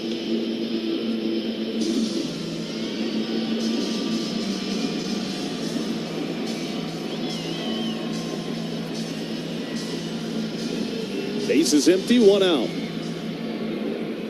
Reds have out hit the Rangers so far, 4-2. But this game has kind of been as we expected. Pitch, fouled back. Pitcher's mound in bright sunshine right now as the shadows start to creep out over the field. In fact, the front edge of the mound is in shadows, so the pitcher in bright sunlight but immediately throws into shadows. His release point might actually be in a shadow. The 1-2 pitch. Stewart takes off the outside corner, and it's a 2-ball, 2-strike count. As if hitting wasn't hard enough. You know, I'm not really sure when the shadow crosses the line between home and pitcher's mound where it really starts making a difference. Remember, hitters have about 1/5 of a second to make up their mind. In the dirt inside to Stewart, they ask at first if he went. He didn't on the check swing curveball down and in. So for people to say, well, you know, he sees the spin on the breaking ball. If you wait to see the spin on the breaking ball, you're way too late. You've got to see it coming out of the pitcher's hand. And that's why vision is so important to a success of a hitter. I mean, hitters typically have, you know, the top 1% of vision of any populace in the world. 3-2 pitch to Sal Stewart. Check swing on a pitch up and away. They ask at first, no swing. And Stewart will head down to first base. And that's the key right there. You talk to the best hitters of the game, they will invariably have the best vision. So Sal Stewart's on with a 1-out walk. A walk and a strikeout for him today. And now Eugenio Suarez with 1 on and 1 out. And that's the key there, is what you're talking about, the spin. It's not that they can't see the ball or it disappears. It's the shadow or the sun to shadow makes it hard to pick up the spin. Mm-hmm. Yeah. And the background has a lot to do with it, too. That's why there's always a lot of discussion about what the batter's eye looks like when you're designing a stadium. 0-1. Stewart takes off. The pitch is down and in, and no throw for Higashioka. Sneak attack right there by Sal, and that was a good one. I mean, he had a reasonably modest lead, but as soon as Latz lifted his leg up, the lefty, he took off immediately. It was in full boat and never even got a throw. His instincts are tremendous on the bases. The 1-1. On the inside corner, a fastball strike called to Suarez. He's down a ball and 2 strikes. Base hit here could net the Reds their second run. Stewart's at second with 1 out. Reds are already leading it 1-0, trying to add on here in the 6th. The lefty throws, and Suarez pops it up high into the air, right side of the infield, looking up into the bright sun. Berger, he'll make the catch on the infield grass, right in front of first. That's the second out. Stewart has to stay at second base while we pause for station identification along the Reds radio network.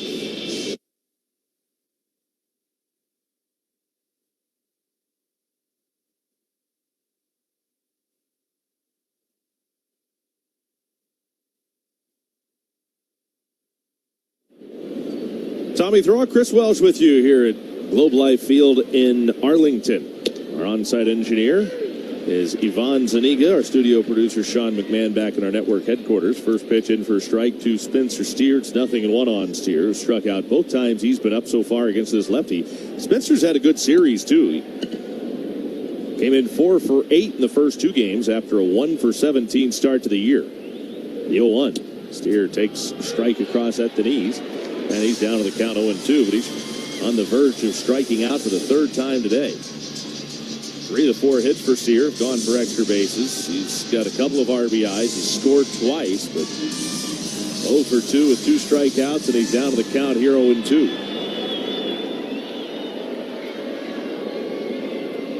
The 0-2 pitch to Spencer Steer. Swing, and it's a soft 1-hop liner up the middle field. O'Shea goes down awkwardly on the mound. He caught the ball in the hat. So whose ball is it? It's a good question. I'm going to have to ask that lady from Philly.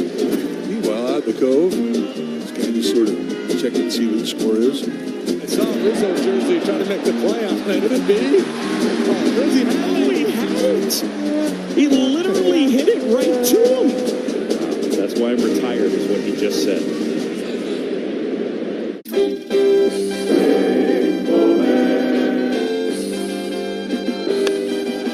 Right side again. Kurt Schilling with another base hit. McGee tries to throw it out. Oh, my God. It hit him right in the head. Are you kidding me? It hit Kurt Schilling right in the head. He never saw it. McGee came up throwing. Schilling kept running. He never saw it coming. You can see the mark of the ball on the helmet. Oh, brother. Te encantan los jugadores. Te encanta el juego. ¡Y se fue! Ahora puedes ser el dueño de grandes momentos del béisbol. MLB Auction te permite participar en la subasta de bates, bolas, jerseys autografiados y más, con artículos de tus equipos de grandes ligas favoritos, leyendas y jugadores agregados toda la temporada. Cada artículo es autenticado por MLB para asegurar que lo que llega directamente a tu hogar es original. ¿Quieres una parte del juego? Visita auctions.mlb.com.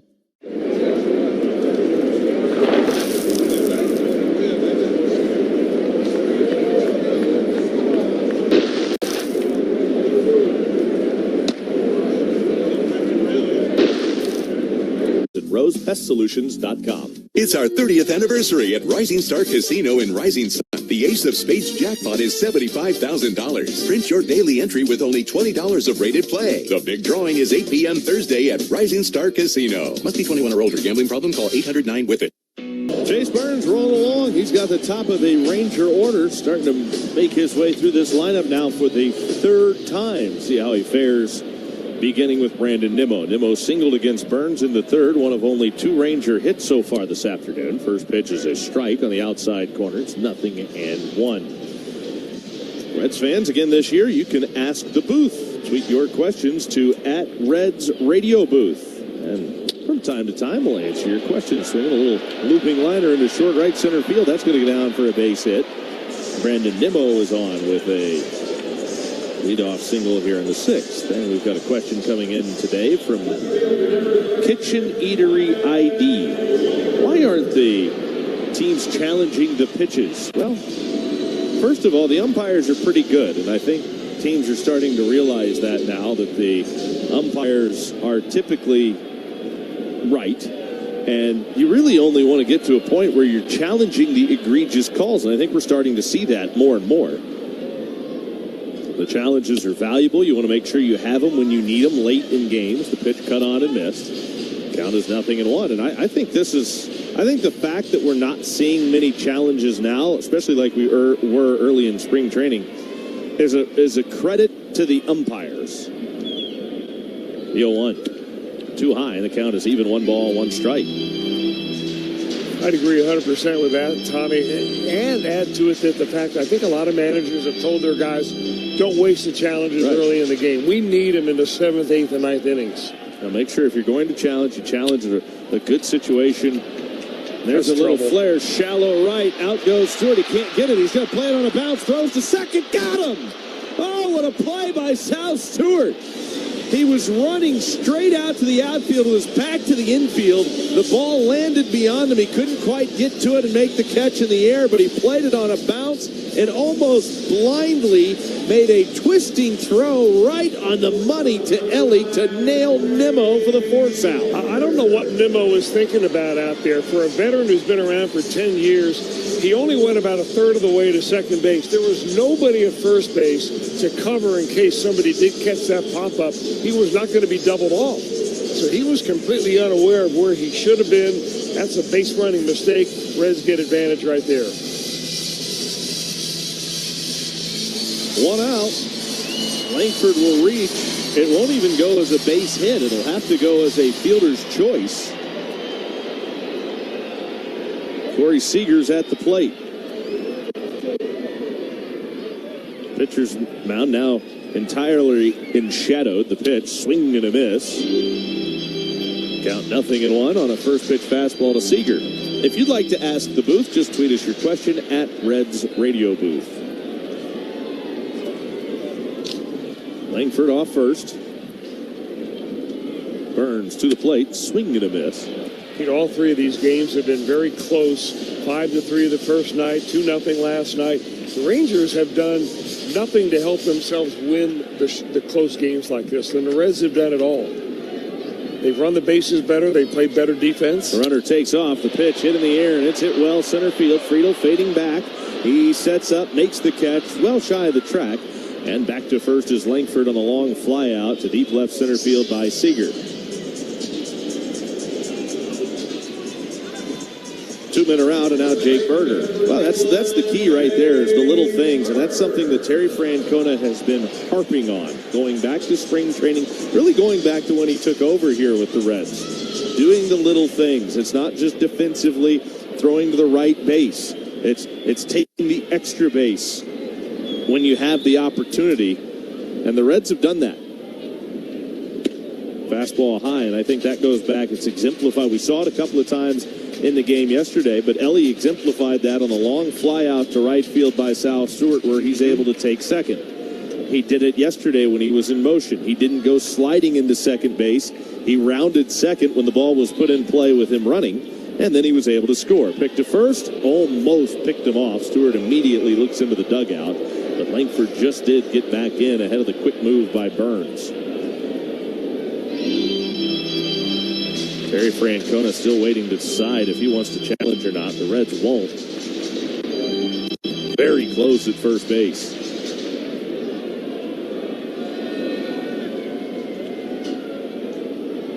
Here comes. A little bit low with a slider down. 2 balls, no strikes.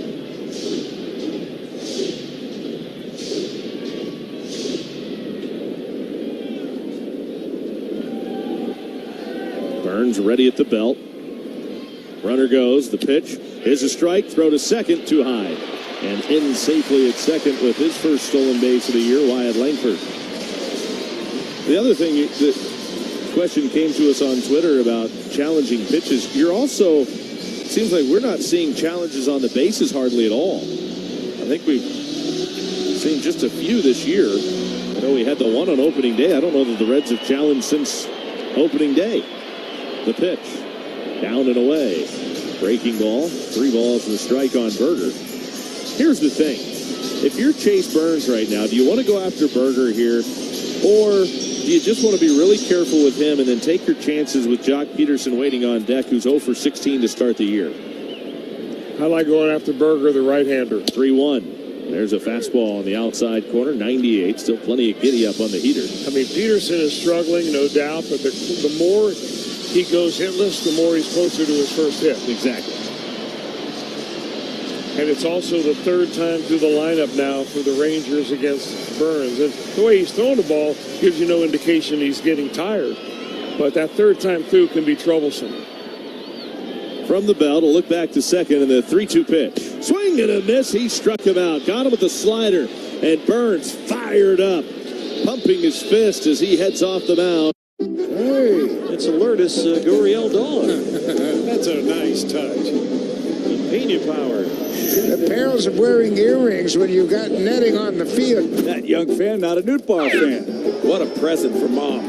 Oh, my goodness. Look at this guy. Uso, yeah, Jay Uso, yeah. Ended up just shot putting it. Not there's nobody on base. There's a little debate for Domo and Kim watching the replay together. That's beautiful, isn't it?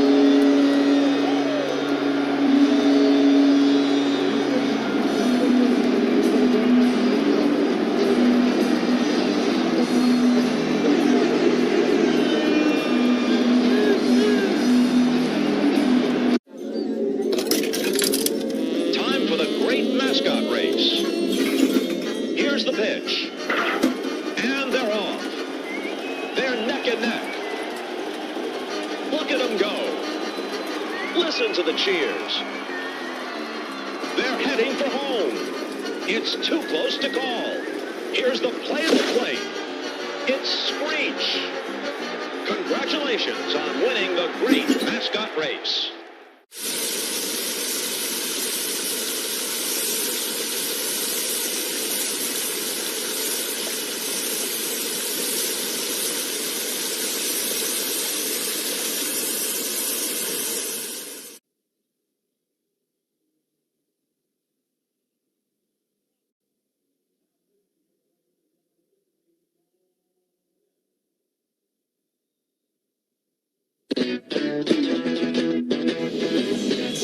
We move on to the 7th inning in this ball game. A new pitcher on the mound for the Rangers will be a right-hander, Cole Wynn. So far on the day, the Reds will see Jack Leiter, the righty, Jacob Latz, the lefty, and now Skip Schumacher goes with Wynn here to pitch the 7th inning.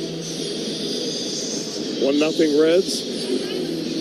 They got that run in the 4th inning on a couple of base hits, including an RBI single by Eugenio Suarez. So it'll be Tyler Stevenson stepping in, 3rd time up for him, and he takes it on the inside corner for a strike.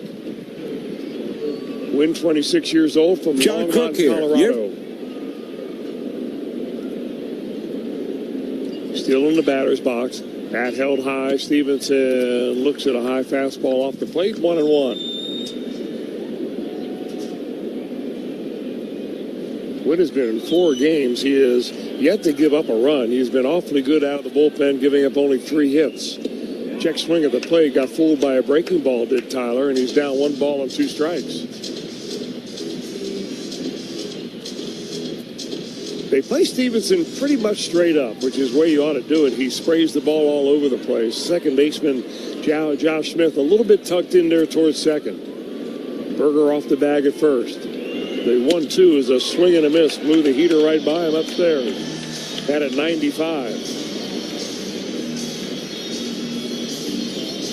It's been a strikeout kind of day for Reds hitters today. That is number 11 set down by the Rangers pitching squad. And now pinch hitting for Noelvi Marte. We're going to bring in the left-hander Will Benson.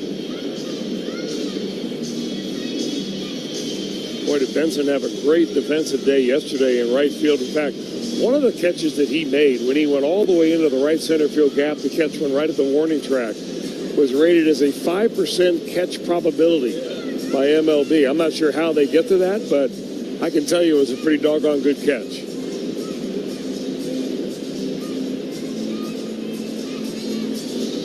That's how I translate 5%. Well, we kind of thought it was a pretty good catch before we saw that.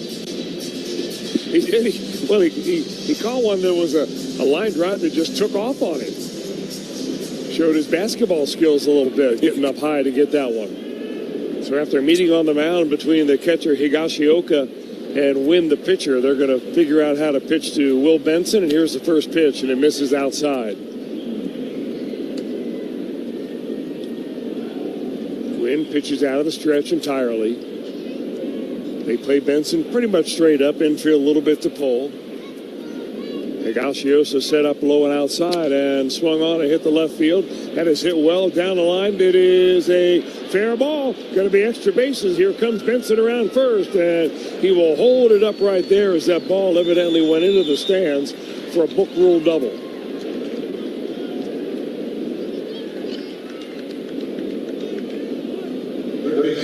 Well, that was an interesting route by Langford. I think the wind is really playing havoc with anything that gets into the air. I mean, we're feeling it up here in the radio booth. I can see the flutter of the uniforms of the players that are on the infield. And now Brian Hayes, and he takes it on the outside corner. That's a strike. Langford looked like he was coming in on that ball toward the line, and then it had him beat. So then he had to go back, and he had no chance at that point. Benson off the bench with a double. Fred's looking to do a little add-on here, and that's a strike on the outside corner, 0-2.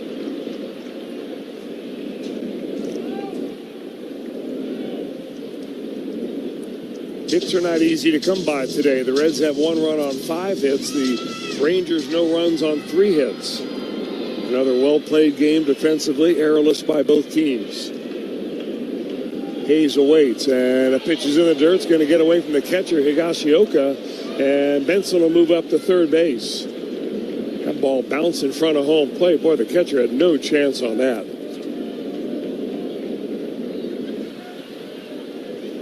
So that changes things a little bit for Skip Schumacher's infield. He'll bring the infield in. Probably changes things for Brian Hayes a little bit, too. Mm-hmm. Just try to put the ball in play. He has not struck out today.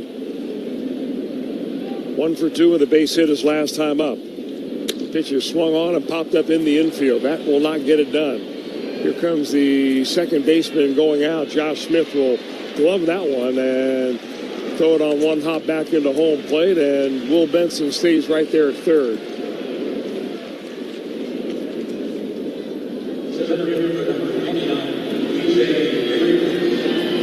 And now T.J. Friedel.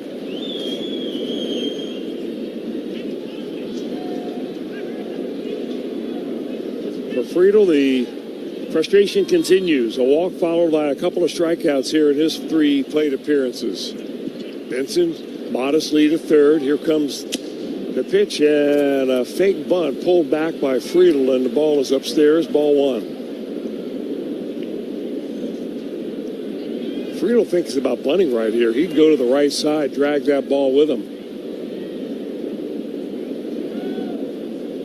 Yeah, pitch is a strike inside corner, a little split fastball, and that's what Cole Winn uses as his changeup. Nobody had more bunt hits around the major leagues last year than T.J. Friedel, and that's what he'd have to do with it. He'd have to bring it to the right side and pull it with him. He cannot go toward third because he'd bunt right at the third baseman. Pitch is a fastball on the knees, on the corner, strike 1 or strike 2. 1 ball and 2 strikes now to T.J. He didn't like the call, but he's going to ask for a little extra time to get back in the batter's box. I guess there's a difference between not liking the call and not liking it enough to ask for a review. Right.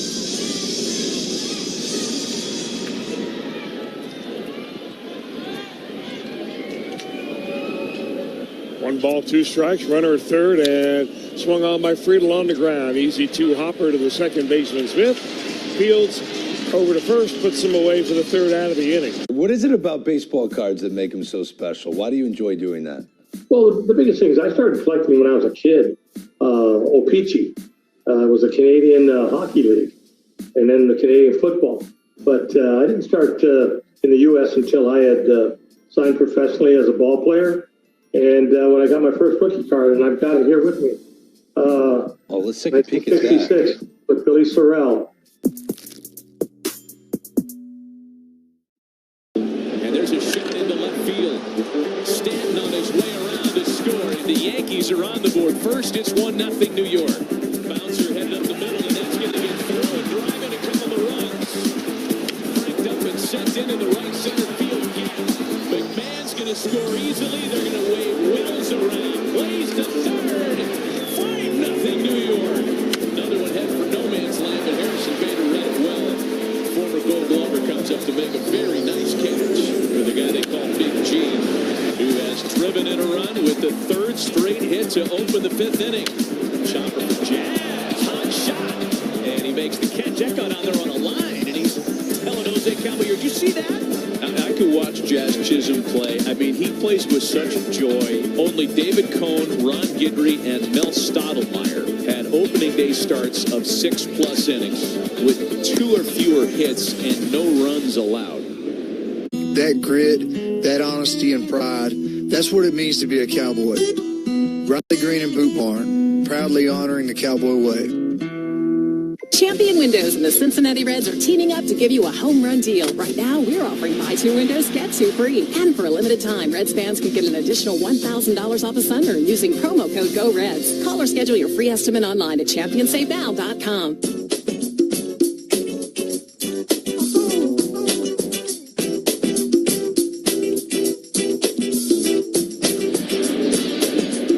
Chase Burns is still in there as we go to the bottom of the 7th inning. He has struck out 9. He is not allowed a run. And he has been awfully dominant here today against the Texas Rangers in a 1-0 ball game. 80 pitches on the day for Burns, and he'll be out there even though the Reds begin to have some activity down in their bullpen. Looks like they've got Pierce. Who is that down there? Pierce Johnson, it looks like. Is it Pierce Johnson? Okay. So Johnson is available just in case, but the way that Burns is throwing the ball right now, Terry Francona wants nothing to do with that bullpen. Yeah, I would think that this would be pretty situation where I don't know if you necessarily go batter to batter. Tito doesn't love to go batter to batter with guys, but they probably have a fairly short leash at this point, getting deep into this game, but it's such a tight game. It's a tough spot to be in as a manager. You know, he hasn't worn himself out in any inning where he's had to like really hump up and try to get out of a tough jam. He's only given up 3 hits through 6, walked 1, and for the most part, he's breezed right along. And he will face for the 3rd time today, Jock Peterson. Left-handed hitter, home run power, but off to a very slow start here as a 33-year-old. And Burns fires a fastball up around the throat, and it's ball 1. Will Benson stays in the game and right.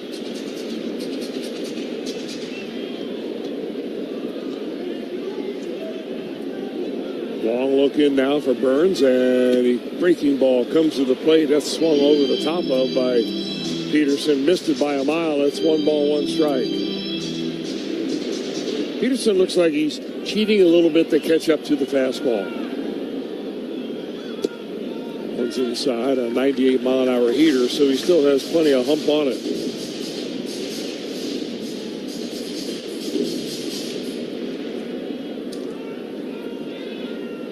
Long look in now. Stevenson wants it right down the middle, and here comes Burns, swung on and hit by Peterson. A high fly ball deep to right field. There goes Benson back, looking up, and in the first row for a home run that ties the ball game. Peterson throws his bat down, and it bounces up against the protective screen in front of the Rangers dugout as to say, I'm back. And just like that, the Rangers have tied the game up 1-1.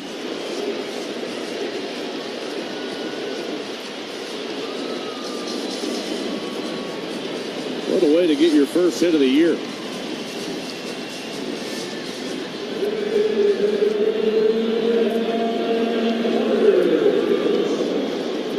Well, a really good effort on the afternoon by Chase Burns, and Terry Francona is going to leave him in there. And a left-handed hitting Evan Carter fouls one off to go down, no balls and a strike.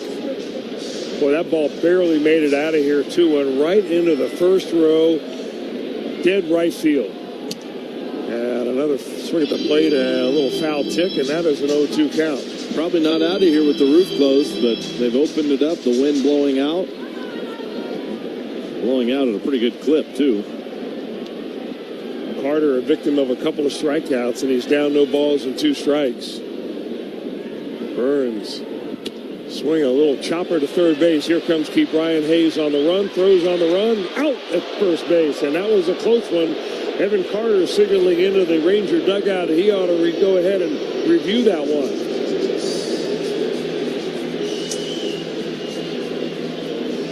In fact, he is going to ask for a Texas review. is challenging the out call at first base.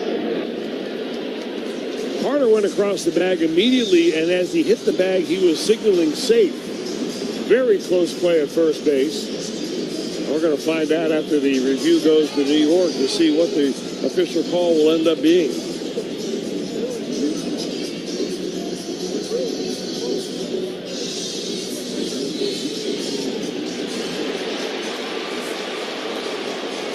Call the field's overturned.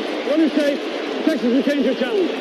Well, the call is going to be overturned. They're going to call him safe at first base, and that's going to change a lot. Terry Francona comes out of the Reds dugout, up the steps across the foul line, and he will take Chase Burns out of this ball game. The young man pitched a superb ball game here this afternoon. Leaves the game tied in the 7th inning with a man on first base. Oppo Taco. I'm going to guess it's an opposite field, upper deck, maybe something like a... Yeah, home run to the opposite field. You got it. This is a good one, a hack.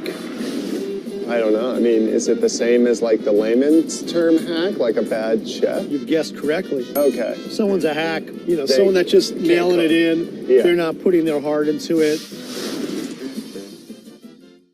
Jammed and a little pop-up. Everybody's coming, but the pitcher wants it. Now he's going to give way. What is he doing? It's going to be dropped. Keystone Cops on the infield for the Rockies. Isbell's got to beat him here. Battling the sun. He bobbles and recovers. That's a highlight tape and a heck of a catch. That went straight lawn dart. It's in the ground. On guard. That's it. See, it comes off that stool down there and makes a nice catch, a hot line drive. And Vladdy's applauding. Yeah, mine was a tops now as well. I hit my first walk-off last year against the Mets. Jacob Young, Nationals win. Now he's got his first walk-off big league hit. Dad had bought a stack of them, and I was like, I think we can get these ourselves. But he went ahead and bought a stack for himself. Like business cards. There you go. But it was awesome just to have that moment and have everyone so excited to have a picture of you is a fun moment. Free. And for a limited time, Reds fans can get an additional $1,000 off a sunroom using promo code GOREDS. Call or schedule your free estimate online at championsavenow.com. Well, it's time for a Wolvers Mustard pitching change. And taking the mound for the Reds is Pierce Johnson. Wolvers Mustard, let's put some mustard on it. Wolvers. Johnson, he of the often used and pretty tight curveball comes into the ball game. He's got a runner at first base, all tied up now. Here we are in the bottom of the seventh. Key Brian Hayes in short at third base. Right-handed hitter Kyle Higashioka takes a breaking ball right in on the inside corner. That's a strike. Really, 3 out of every 4 pitches that Johnson throws is that curveball. He does have a fastball that runs it up to 95, but he loves that hook. Runner going, and a curveball up and in, and the throw to second base, not in time. And Evan Carter, the speedy center fielder, has got himself a stolen base.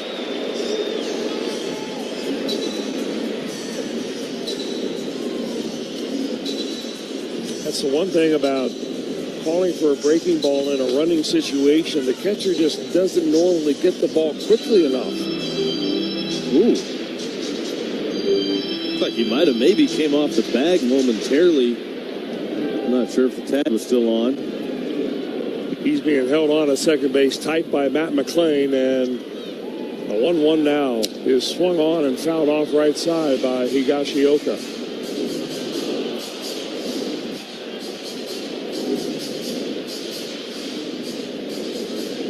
Reds trying to sneak out of here with a 3-game sweep to start off the home season for the Texas Rangers before they head on to Miami after the ball game today.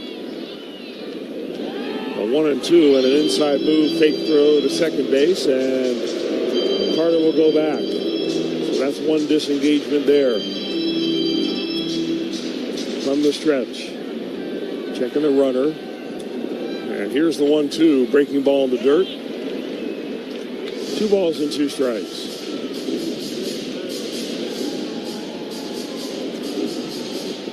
Reds are playing the right side of the infield in. Sal Stewart in just about 2 or 3 steps behind the cutout of the infield.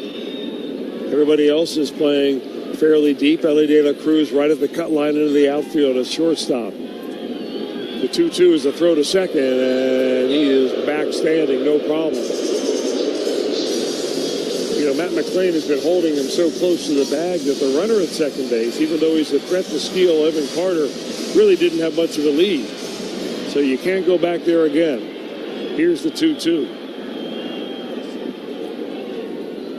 Swung on and fouled straight back. Hung a breaking ball right there, and Johnson may have gotten away with one.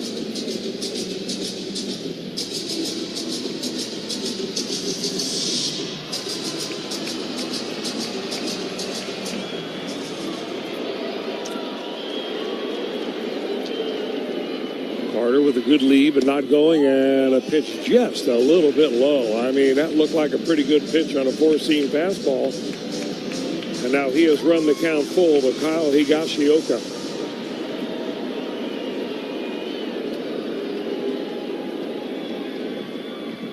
Breaking ball swung on, a high fly ball, deep center field. There goes Friedel back on the warning track, up against the wall, and he makes the catch.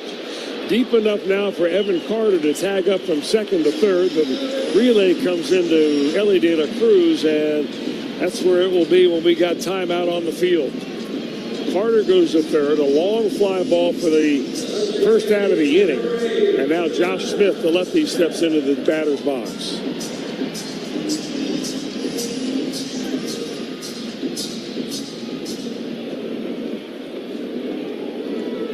Reds infield in now, even with the grass. Out of the stretch, short lead by the runner at third, and a pitch right down the middle is a strike, a curveball. Smith, a strikeout and a fly out.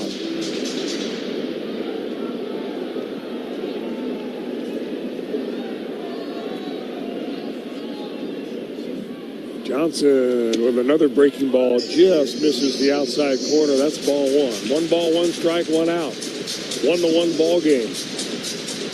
1 runner at third, the infield in.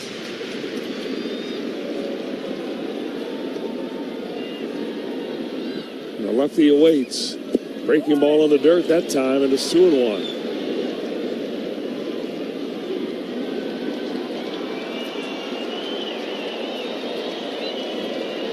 This is where Tyler Stevenson is telling himself he's going to smother anything that's in the dirt.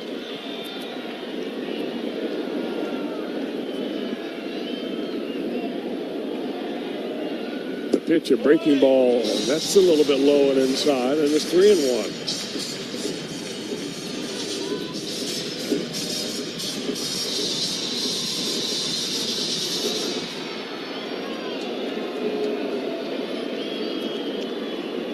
Hold by Johnson. Here comes the pitch. Breaking ball misses up and away.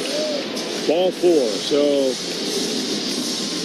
Johnson gives up a long fly ball to Higashioka to get the runner to third. He walks Josh Smith.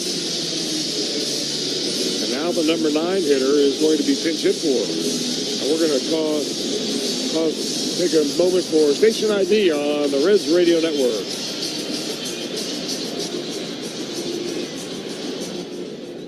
Hey, Reds country, Barry Larkin here. I played in games where one call changed everything.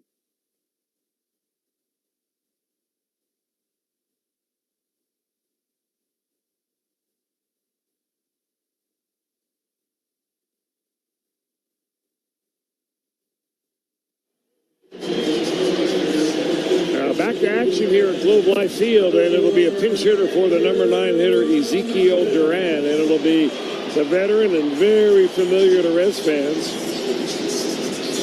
Andrew McCutchen.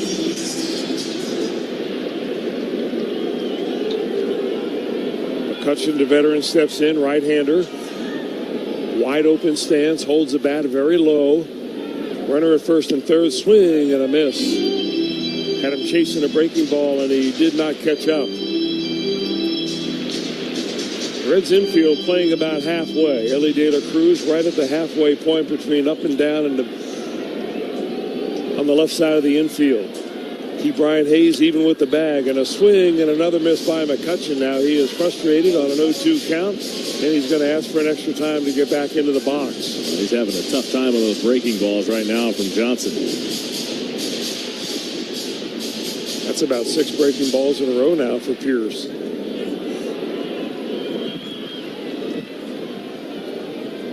Reds looking for a double play ball. If they can't get it, they'll come home to get that lead runner. The pitch is in the dirt, and there goes the runner to second base, and forget about the double play now. Looked like the ball got away temporarily from Tyler Stevenson, kept it in front of him, but enough for Josh Smith to get into second base on the wild pitch. Great read by Smith. I mean, that ball still stayed in the batter's box after Stevenson blocked it. Didn't get away much at all. So now all the infield is in, right at the edge of the grass. And a swing and a foul. Barely got a piece of that one, did McCutchen. Well, that's about as defensive a swing as I have ever seen Andrew McCutchen take. He is just not reading that breaking ball at all. Johnson trying to snap off a good one.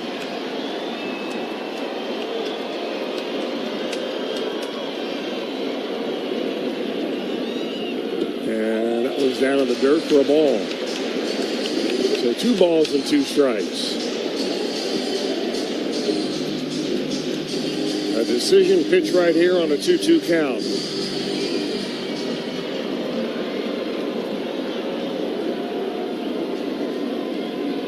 From the stretch, infield in, the 2-2. Swung on and fouled. It was a fastball, and he hit it hard, but fouled, did McCutchen, and will hold the count right there at 2-2. McCutcheon on the year has a home run. He has driven in 4. He's a part-time player now. But still a very dangerous hitter off the bench. Johnson swung on and a pop-up in the infield. It is drifting foul. It'll go out of play right behind the Rangers on-deck circle.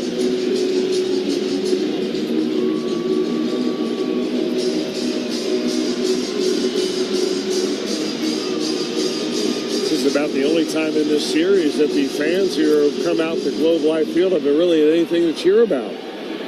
Reds pitching has basically shut them down. Here's the 2-2. Swing and a miss. Got him on a low breaking ball, and McCutcheon pulls off of it and comes up empty. 2 out in the inning. Big strikeout in that situation, but the Reds aren't out of the woods yet. That was a nice setup pitch with a fastball, followed by that breaking ball, and Terry Francona coming out to the mound with a left-hander, Brandon Nimmo, coming up. Looks like we're going to get a pitching change. We'll tell you all about the new lefty.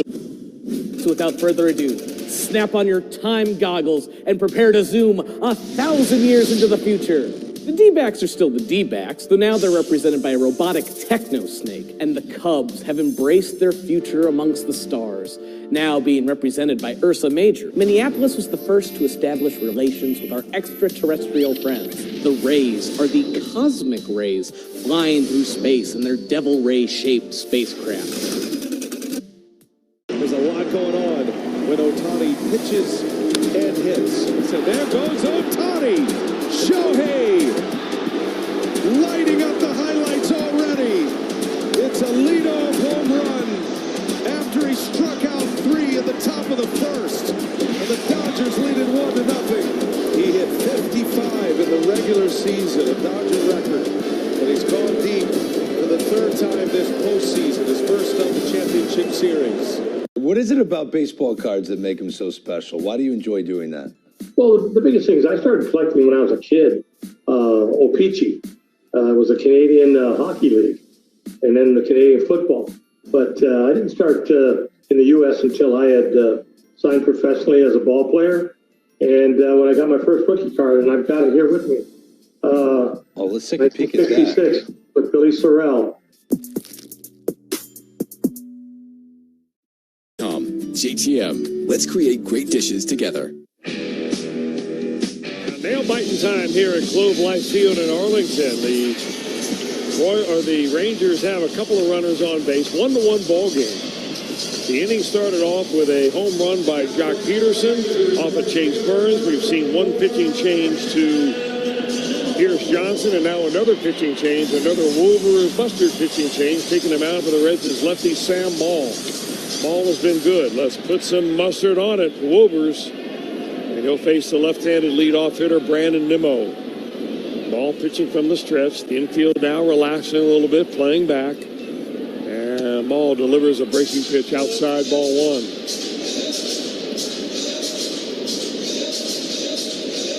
Now the third baseman, Brian Hayes, has moved off the base a little bit, and Corey Ragsdale, the third base coach, has told the runner, you get a little bit bigger lead down there, Evan. Evan Carter on third. Swung on a ground ball. Easy hopper, but foul. Right down there to Sal Stewart at first base. 1 ball, 1 strike.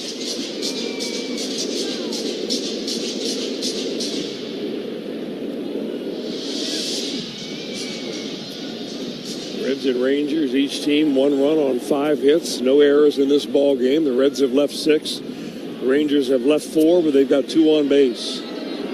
Ball would like to strand him right there.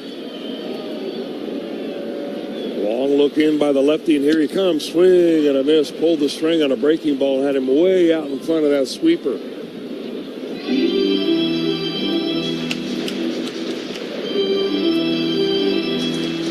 Nimmo's had a pretty good day. A strikeout to start the bottom of the first inning, and then followed by a couple of base hits. Nimmo waits, and Maul delivers a breaking ball. Checked his swing at the plate. He did not go, and it's a 2 ball, 1 strike count. Or make it 2-2 count. This feels like it'd be a huge lift for the Reds if they can strand those 2 go-ahead runs in scoring position here. You wonder if it would swing the momentum for the Reds a little bit, even though the Rangers have scored one to tie it on the leadoff home run. And when the inning does come around, the top of the eighth, that is, it'll be Matt McLean and then Ellie De La Cruz. Ball just trying to get out of this inning, and he's one pitch away. The 2-2 from the left-hander from Memphis, Tennessee, outside with a fastball. We're going full.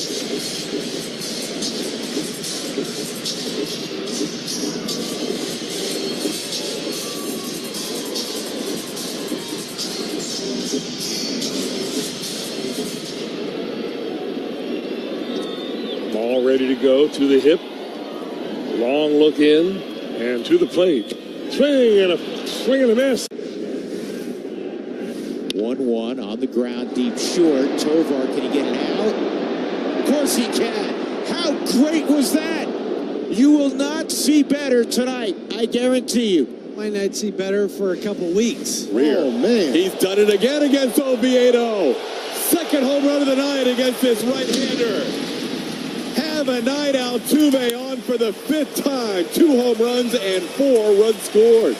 Kind of vintage right there from the big fella. Lance with the best start of 2026. 7 innings of 1-run baseball and gets a huge ovation. The 2-1. Hit hard. Fair ball. Cal Raleigh walks it off against the Yankees. And the big dumper comes through in the clutch. Swing and a miss. Oh, Canada. An immaculate inning for Michael Soroka here to finish out the top of the 5th inning. Te encantan los jugadores. Te encanta el juego. ¡Y se fue! Ahora puedes ser el dueño de grandes momentos del béisbol. MLB Auction te permite participar en la subasta de bates, bolas, jerseys autografiados y más, con artículos de tus equipos de grandes ligas favoritos, leyendas y jugadores agregados toda la temporada. Cada artículo es autenticado por MLB para asegurar que lo que llega directamente a tu hogar es original. ¿Quieres una parte del juego? Visita auctions.mlb.com. Run double.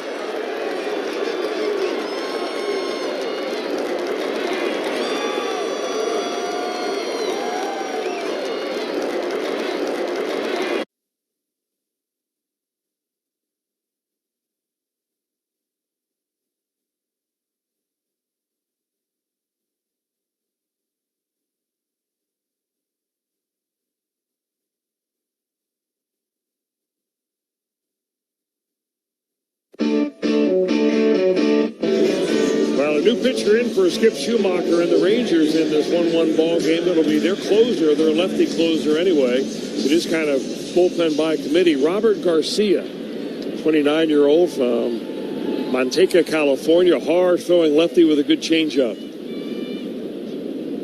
First pitch on the way now, off the inside corner to Matt McLean for ball 1. Calls the Goodyear area of Arizona home now, this Garcia. Indeed. The left-hander sets ready. He throws, and he misses off the inside corner. Change up in, 2 balls and no strikes. Josh Young has taken over now at third base for the Rangers.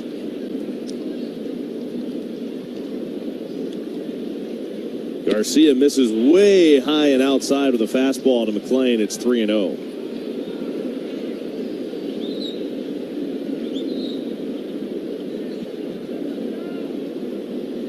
One our score in the 8th. The pitch. McLean taking all the way on the 3-0. It's in for a strike. 3-1. Garcia's had 4 days off, and for a short reliever at the end of the game, seems like an eternity. Now the 3-1. Inside ball 4.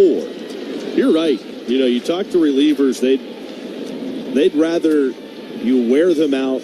As Cowboy likes to say, wear out instead of rust out. Well, you know, when the Rangers you lose, if you're the closer and you lose 3 games in a row, there's no option really for the manager except to get you in to get some work. McLean on at first. Reds have their leadoff man on here in the 8th inning. Ellie at the plate. The pitch. Swing and a miss. He came unglued on a high fastball. That wasn't a get him over type swing from De La Cruz there. That was a get him in type swing. 0-1 on Ellie.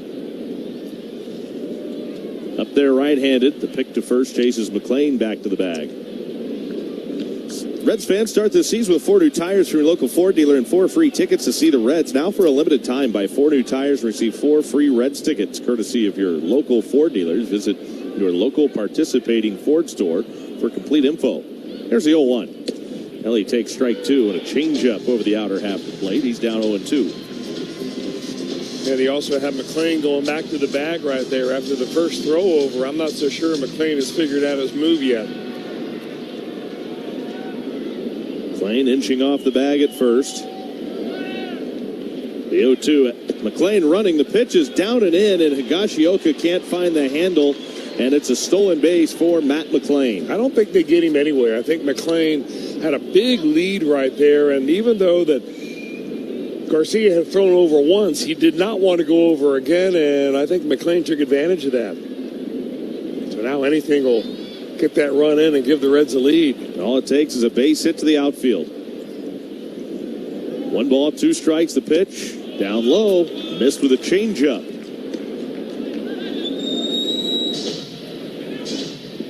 2 balls, 2 strikes on De La Cruz. Go ahead run at second of the 8th inning with nobody out. Garcia throws. Ellie swings and grounds it through the right side. Base hit. Here comes McLean charging around third. Here comes Nimmo's throw to the plate. Not in time. Ellie drives home McLean, and the Reds are back on top 2-1 here in the 8th. Still nobody out. Good idea by Ellie De La Cruz to use the right side of the infield. It was pretty open for him over there with the second baseman snug right to the second base bag, and he used it on a ground, easy ground ball into right field, RBI base hit. That is pure hitting. Now Sal Stewart. The pitch to Stewart, swing and a miss, and a changeup, and the count is 0-1. Well, the Reds had McLean in motion. Now the question is, will Ellie be off? We've seen Ellie running at times, but he doesn't have a stolen base yet on the season. The pitch. Stewart put a good swing on it, but fouls it straight back. In fact, Ellie doesn't have a stolen base at all this year. He only has 8 in his last 63 games going back to last year. Of course, he was injured a little bit last year, had that quad and leg injury that kind of hampered him in a number of ways, especially from the running game. A little bigger lead now. The pitch. Stewart takes just off the inside corner, a changeup. 1 ball and 2 strikes on Sal Stewart. Runner at first base with nobody out. The Reds have a run home here in the 8th inning and lead it 2-1. Pick to first chases Ellie, stepping back to the bag. Western and Southern Financial Group wants to strike out cancer all season long. Every time a Reds pitcher strikes out an opposing batter, Western and Southern donates to support cancer research, education, and care in the greater Cincinnati area. When it comes to fighting cancer, we're all in this together. The pitch. Stewart takes it off the plate. It's a 2 ball, 2 strike count on Sal Stewart.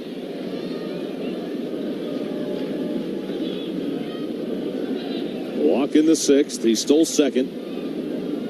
The Reds have 3 stolen bases today. 2-2. Stewart swings, goes the other way with a fly ball to right, but it's right at Nimmo. Backs up to make the catch. Ellie has to stay at first, and now 1 gone with Suarez coming up.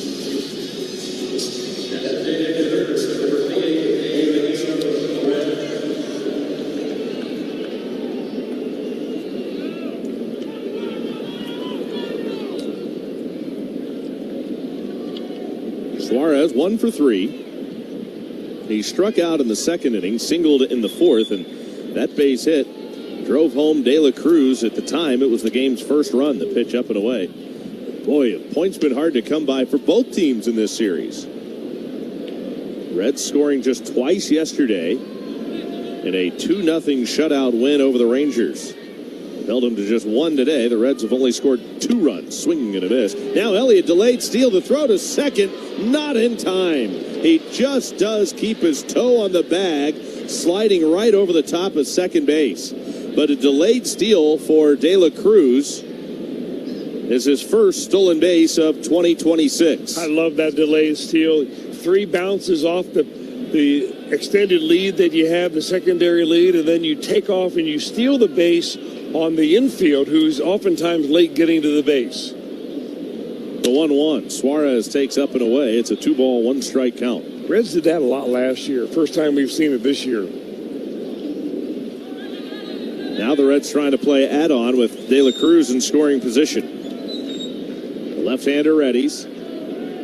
Garcia spins an inside move, looking Ellie back to second. At Kroger, an annual Boost membership saves you up to $1,100 a year with double fuel points, unlimited free delivery, and member-exclusive savings. Sign up today at Kroger.com/boost. The pitch. And it's low on the outside corner. A changeup to Suarez, and now Eugenio way ahead of the count. 3 balls, 1 strike.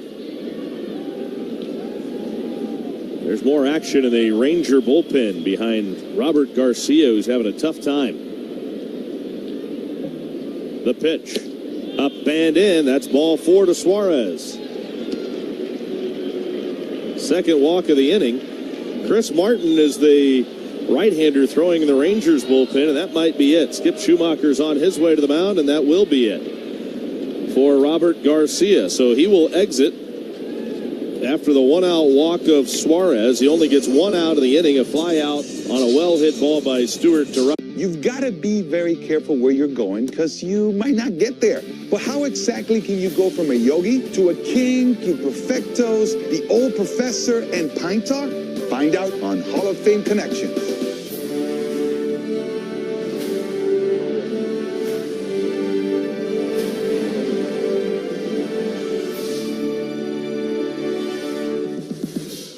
Yogi Berra was an 18-time All-Star and 10-time World Series champion. This is the only perfect game in World Series history. You ask him about it, and he would say, it ain't been done before, and it ain't been done since. David Wells was perfect on May 17th, 1998. Beanie Baby Day. It's not the pitcher that's calling the game, it's the catcher calling what pitch to throw. The rule was, can't be more than 18 inches of pine tar. Home plate is 17 inches wide. And so he said, well, if it's more than an inch, and it was a lot more than an inch, then it's an illegal bat.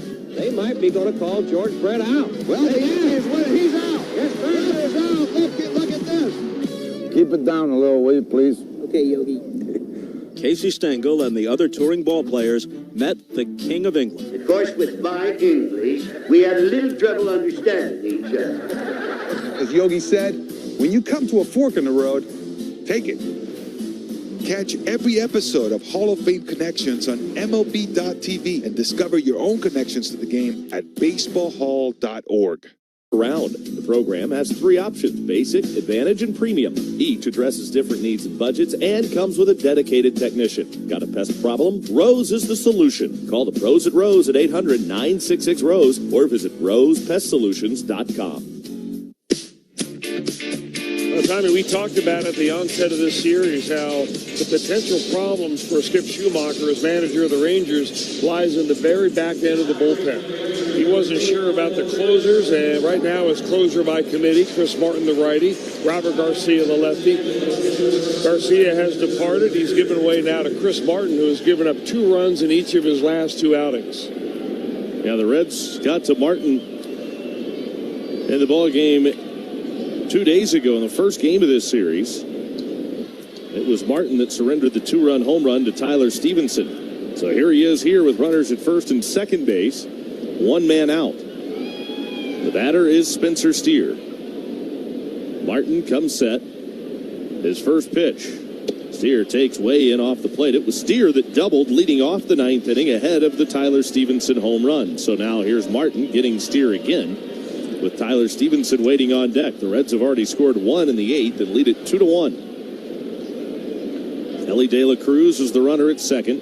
Suarez the runner at first. The pitch.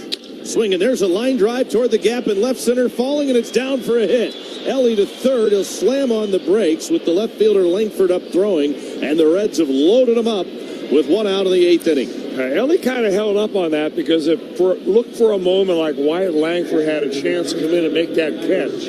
The ball dived on him a little bit more than he thought. Ellie stayed at third base as he was held up there, and you got the bases loaded. Ellie came around third. You could see wanting to score, but picked up Willie Harris and had to slam on the brakes. Suarez at second, Steer at first with De La Cruz at third, Tyler Stevenson at the plate. The pitch swung on and fouled, straight back, strike one. Now the Reds in a position here to pour it on. Something they haven't done much of this season. Still looking for that big knockout punch. Martin sets. He throws. Stevenson swings through a fastball over the outside corner. He's down 0-2. Remember, Stevenson fell behind in the count Friday night against Martin. Fouled off several pitches with an opposite field approach. Ended up sending one into the Rangers bullpen out in right center field. A 2-run blast would prove to be the game winner. Now Martin's 0-2 pitch to Tyler Stevenson. Swinging a foul over by the on-deck batter, Will Benson.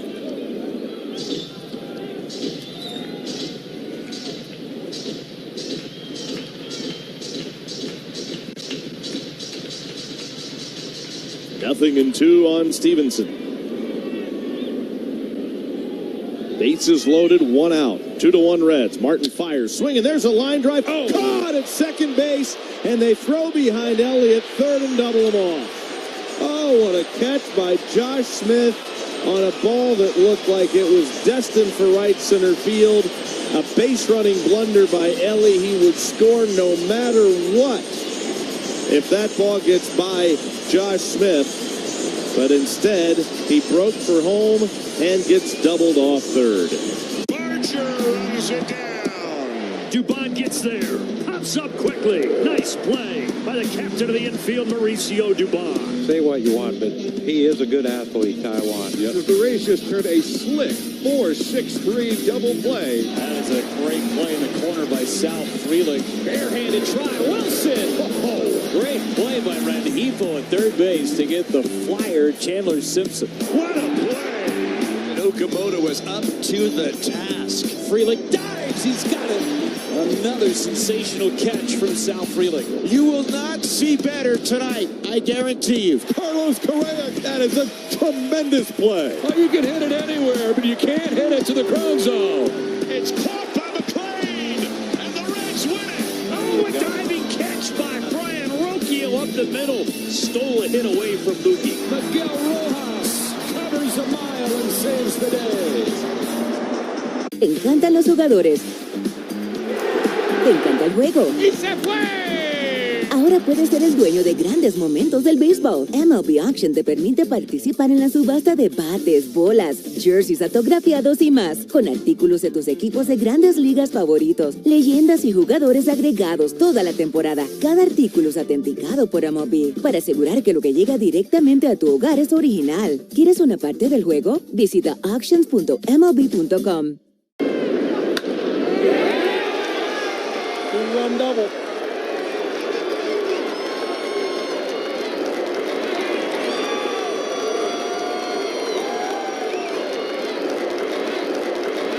See how the right plan and the right partner can help protect your company's most valuable assets. USI, proud insurance broker of the Cincinnati Reds.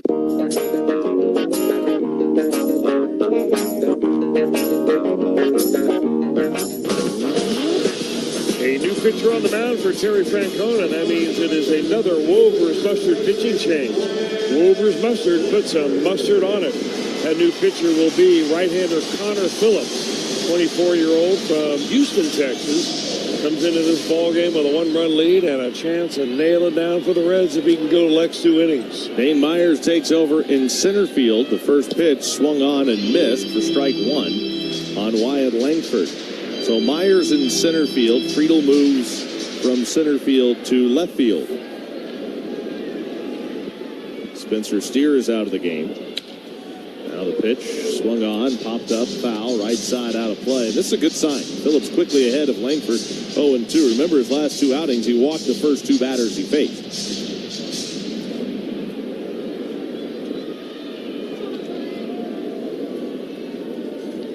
Phillips has the sign readies. And here he comes with the 0-2 pitch. Check swing on a breaking ball down and away. Adam Hammery says no swing.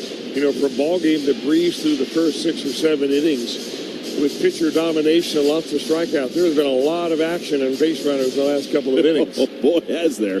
But not many dents on the plate. Still, just a 2-1 game. Swung on, lifted high, short center. Out goes McClain, calling for it. Myers in. It'll be McClain in very shallow center field to make the catch for the first out of the 8th as we pause for station identification. You're listening to the Reds Radio Network.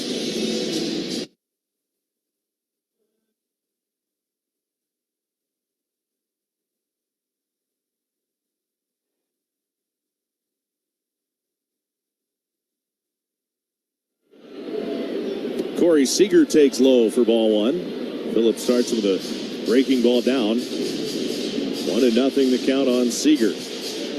So 2, 3, and 4 in the Ranger lineup here in the 8th inning. Phillips fires. Seager grounds it foul behind the first base coach Travis Jankowski and former Red Travis Jankowski. Seager broke his bat, so he needs a new piece of lumber. If you're looking to transform your lawn this year, turn to Pennington Grass Seed, the official partner of the Cincinnati Reds field crew. Pennington Grass Seed, the grass is greener.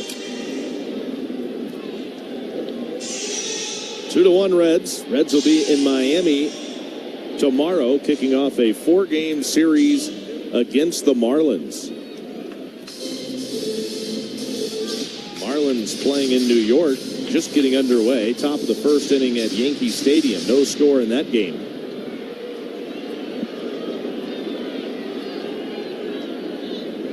1 ball, 1 strike on Seager. New bat in hand. Phillips fires. Swing and a miss. Another filthy breaking ball down and in, and he swung right over the top of it. Boy, he cannot lay off that pitch. That down and in slider, and it's impossible to keep fair.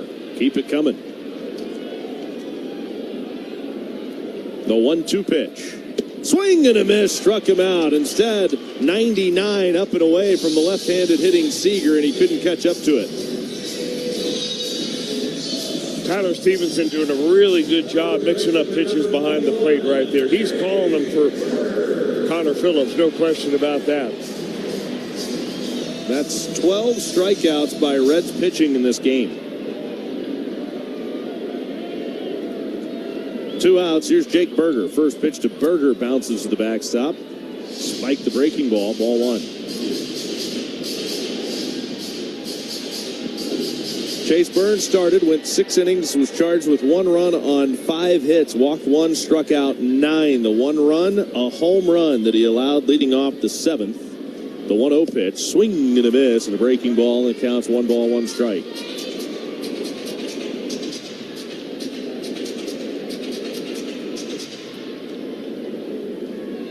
A big crowd, but the smallest of the 3 that we've seen here in Arlington. The pitch. Berger watches the breaking ball dip just a little bit low. Pretty good pitch. Didn't get the swing from Berger as it dove just underneath the zone. 2 balls, 1 strike. Berger ahead of the count, 0 for 3 today with a couple of strikeouts. Here's the 2-1. Swing and a foul off over by the on-deck circle, and Jock Peterson waiting to bat next.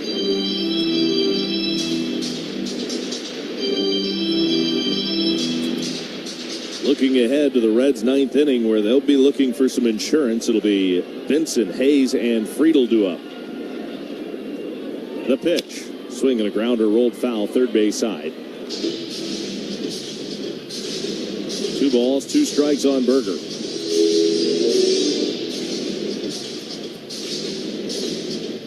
sure you stay tuned after the game for the post-game show.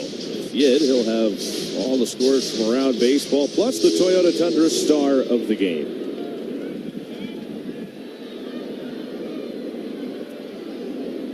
The 2-2 again. And Berger swings and drives it left field. It's deep. Left field, it's deep. Friedel's going to have to play it as it 1 hops off the left field wall toward the corner. And Berger goes coasting into second base with a 2-out double.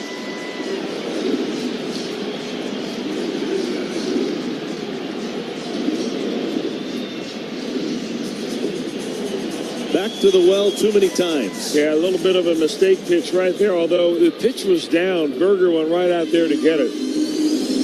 big, strong guy, but he's got short arms and can't reach the outer part of the plate. If you get it down in the middle, he can reach down there and get it, and that's exactly what he did. It's a 6-pitch at bat to Berger. All 6 pitches with that sweeping breaking ball. And on the 6th one, he was able to hook it into the corner. You surprised he's been sitting down there all game long with Pierce Johnson. That's a good point. Why not? So Berger in scoring position representing the tying run here in the bottom of the 8th inning with 2 outs. Now Jock Peterson. He got off the schneid his last time up, belting a solo home run into the right field seats, leading off the 7th. Tying this game at the time at 1. The ball rolls away from Stevenson. He picks it up, throws to third, and safe at third on a close play of Berger, advancing 90 feet as that ball just trickled away slightly from Stevenson. But Berger seizing the opportunity. It was a pretty close play at third. The Reds won't challenge. Well, Berger is no speedster on the base paths. I mean, he is built for comfort. But he was just able to get in there just under the tag. Oh, my. I don't know why the Reds didn't challenge. Looked like they had him. The 1-0. In off the plate, 2 balls and no strikes. I mean, it's the 8th inning of a game where you have a 1-run lead. That is a huge run standing at third base. It looked like on the replay they had him. No challenge from the Reds after the wild pitch. 2-0 on Peterson, the 2-0. Fastball in there for a strike. Peterson popped out on a foul ground to the catcher his first time up and then struck out in the 4th. 2 balls, 1 strike. The 2-1. Swinging a ground ball, pulled foul, first base side. I don't know how he turned on it, but he turned on 98. Yanked it down the right field line into foul territory. Cheer on your Cincinnati Reds when they battle the Los Angeles Angels in a 3-game series, April 10th through the 27th. Presented by Kroger, Zero Hunger, Zero Waste. Tickets are on sale now at reds.com/tickets. Now the 2-2. Breaking ball down and in. Pretty good pitch. Peterson laid off.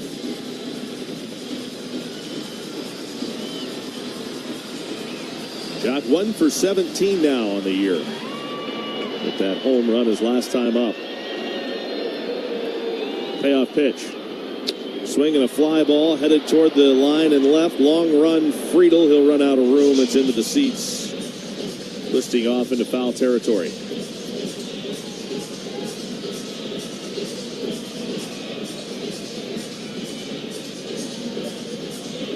Three balls, 2 strikes. I got to figure this is a fastball coming up right here. Blow it right by him. Here comes. Swung on, hit in the air, again twisting toward the seats down the left field line, out of play. It was the fastball at 98. Now, Peterson seems to have a better swing at the breaking ball from a right-hander than he does the fastball.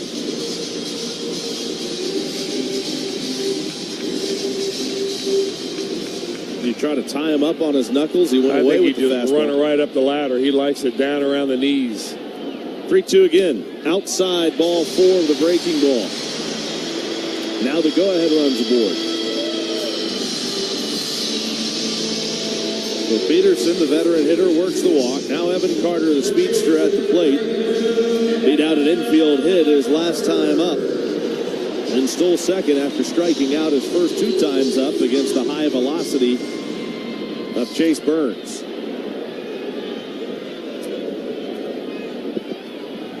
Phillips from the belt fires. Carter takes a first pitch fastball upstairs, 1-0.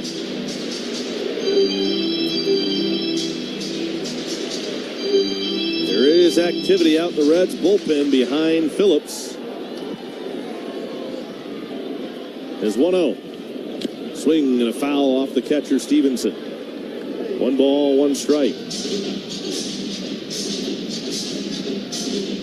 The left-hander Brock Burke stirring just a little bit out in that Reds bullpen.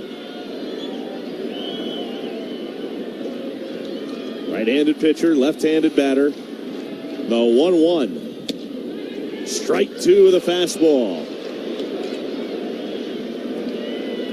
So you've got Burke out there, pretty much ready to go. You have the left-hander Evan Carter at the plate who can't hit left-handers at all. Tito sticking with the right-hander Phillips. Here's the 1-2 pitch. Swinging and a foul straight back on a high-velocity fastball up in the zone. Carter stays alive.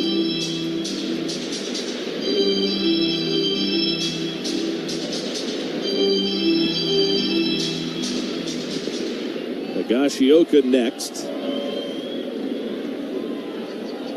The 1-2. Swung on, popped up. High into the air, but foul. Third base side and out of play. Still 1-2.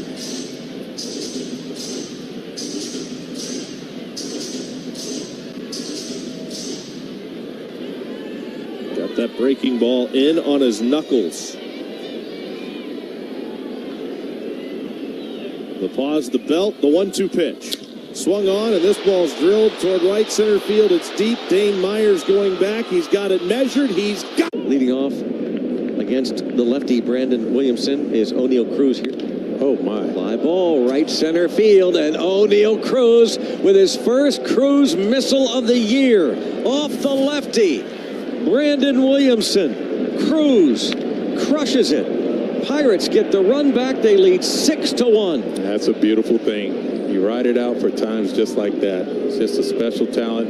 It comes together like that, and you're very thankful because he can change the scoreboard. Big career numbers against the Giants for the guy they call Big G, who has driven in a run with the third straight hit to open the fifth inning. There's a little one, another one head for no man's land, but Harrison Bader read it well. Former Gold Glover comes up to make a very nice catch. So first and second with 3 runs in and still only 1 away. Franked up and sent into the right center field gap. McMahon's going to score easily. They're going to wave Wells around. 5-0 New York. 2 balls and a strike to Matt Chapman. Chopper for Jazz. Hot shot. I could watch Jazz Chisholm play. I mean, he plays with such joy. He is so much fun to watch. Only David Cohn, Ron Guidry, and Mel Stottlemyre had opening day starts of 6+ innings, 2 or fewer hits, and no runs allowed. Puedes ser el dueño de grandes momentos del béisbol. MLB Auction te permite participar en la subasta de bates, bolas y jerseys autografiados, con artículos de tus equipos de grandes ligas favoritos, leyendas y jugadores. Visita auctions.mlb.com.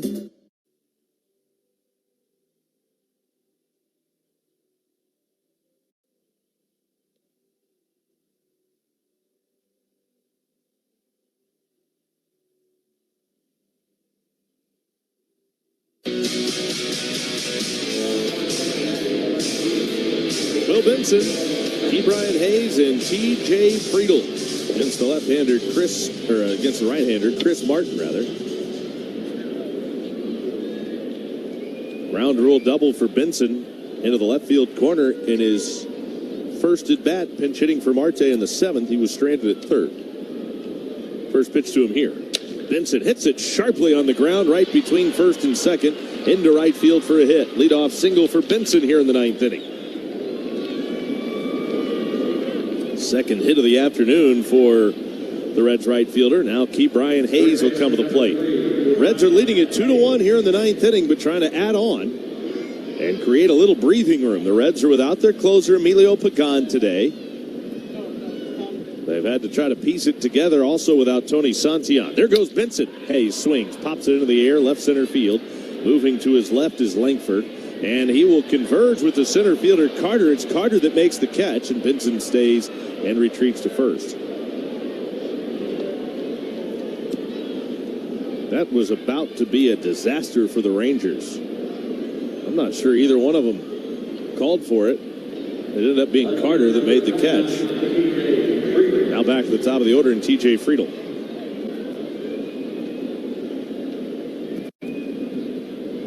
Another tough series for Friedel. Hitless today. Did walk his first time up with a couple of strikeouts and a ground out. Third baseman's tight, guarding against the bunt. Backdoor breaking ball in there for a strike. Rangers know that he's struggling. And T.J. Friedel, a guy that very capable of dropping down a bunt when things aren't going well for him at the plate. to try to get himself right.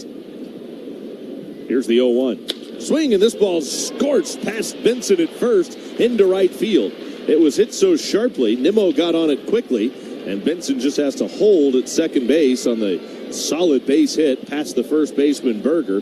It was right at Benson in his secondary lead over there at first base. Well, the one thing T.J. Friedl is always able to do is to turn on a high inside pitch. That one not a fastball, but a breaking ball that got up and in on him, and get out of there is what he says, and rips it with the bat head. That brings up Matt McLain with 2 on and 1 out. A walk, a stolen base, and a run scored for McLain in the 8th. Martin has been very hittable. McLain officially 0 for 3 despite scoring a run. Brock Burt continues to loosen to the Reds bullpen. Martin sets. Now his first pitch. Swung on, fouled back by McLain, strike 1.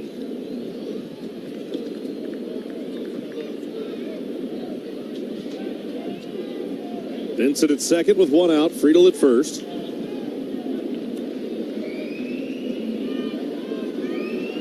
Left-hander loosening now in the Rangers bullpen. The pitch. Broken bat roller over by the Rangers on deck circle. You talk about a sinker getting in on your knuckles. Was that a sinker or a chainsaw? Playing with a fresh stick. Splinters out there in front of home plate still.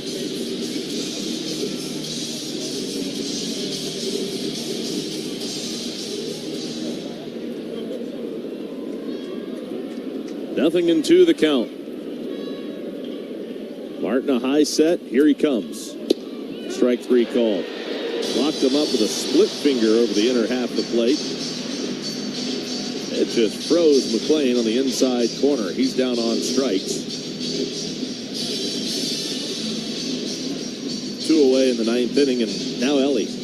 Ellie's had a nice day. He is 2 for 4. Can we recognize the athleticism of the elite security down there? Unbelievable. I give a 10 up pretty good. Yeah. Look at that. I mean, come on, Joe Ryan. It's all part of the experience. This is an experience tonight. Oh, look out. In between the legs of Jose Altuve, almost clipped his buddy in the on-deck circle. Hey, that'll wake you up. And Fortes is able to hang on to the foul tip. Fortes getting a little help from the love handle there.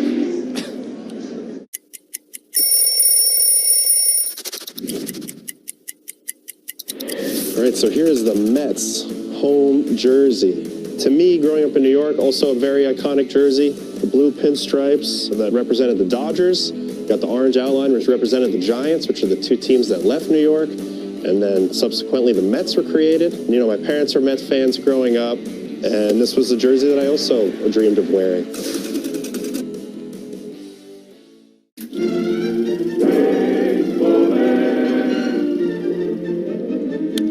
Line drive, base hit, center field. Got a bird. Coming around third, DeRosa's going to win the ball game. It got by Crisp. It's a walk-off whip in the bottom of the 10th. That ball hit the bird. It deflected. The birds are out here. It hits a bird. He goes down for the count. How about that? This one's for the birds. Really want at Wendy's. Price and participation may vary. Single items at regular price. Prices may be higher in Alaska, California. Champion Windows and the Cincinnati Reds are teaming up to give you a home run deal. Right now, we're offering buy 2 windows, get 2 free. And for a limited time, Reds fans can get an additional $1,000 off a sunroom using promo code GOREDS. Call or schedule your free estimate online at championsavenow.com. The idea is to turn Ellie De La Cruz around and make him bat right-handed. That's what Skip Schumacher wants to do, and he brings in Jalen Beeks, an 8-year Major League veteran, lefty, to come in to do exactly that. Scoreless inning with a hit allowed yesterday against the Reds. The left-hander brings it home. First pitch to De La Cruz, a breaking ball in there for a strike on a cutter, and the count is 0-1. Ellie was up there left-handed his last time up when he slapped a base hit through the right side that drove home McLain, scored him from second. Benson's the runner at second now. Friedel's at first. 2 men are out. 9th inning, the pitch. And Ellie swings and lifts one way up into shallow right field. Second baseman going out. Under it is Smith. Backpedaling now. He'll make the catch. And the inning is over. Do you see yourself maybe one day after baseball, like maybe food critic, food writer? I would love to do that. That's the plan. I've been doing it ever since I was in the big leagues. It's just fun. It's fun to interact with people like the fans, because a lot of my followers are baseball fans. So it's nice to interact with them on a topic that's not baseball. A lot of people seem to rally around that. I mean, who doesn't love good food?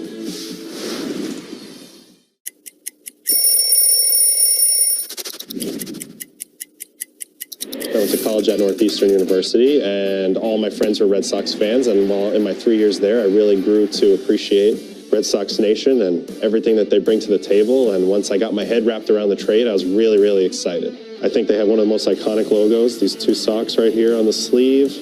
I love keeping it simple, really fond of the font, and I think it's a really cool look.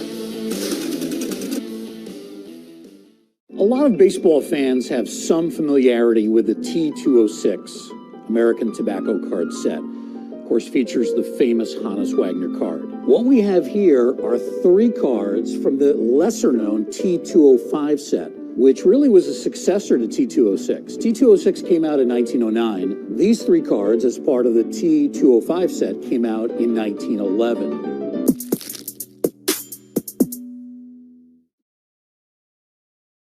Puedes ser el dueño de grandes momentos del béisbol. MLB Auction te permite participar en la subasta de bates, bolas y jerseys autografiados, con artículos de tus equipos de grandes ligas favoritos, leyendas y jugadores. Visita auctions.mlb.com. August 7th to 10th as part of a 4-day adventure with Croswell Tours. Explore Washington, D.C. and all its history. Visit gocroswell.com for details.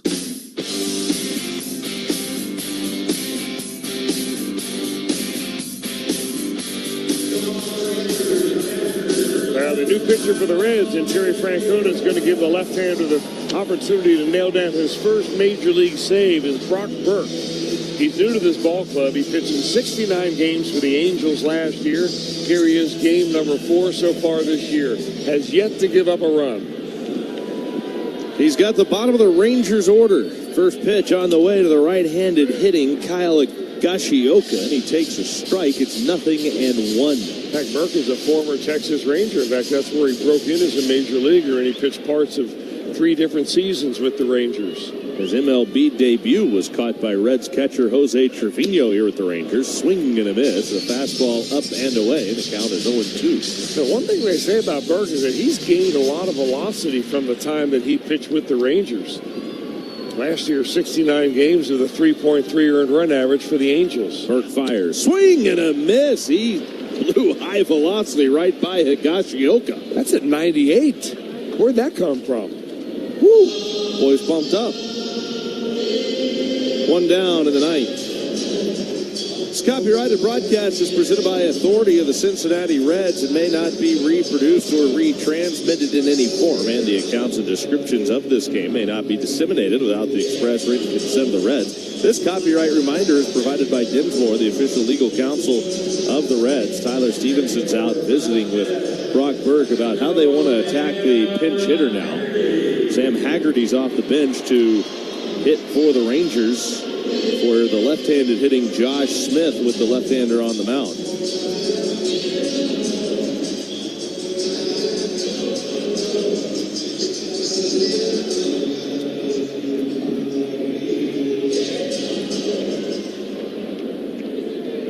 Left-handed pitcher, right-handed batter.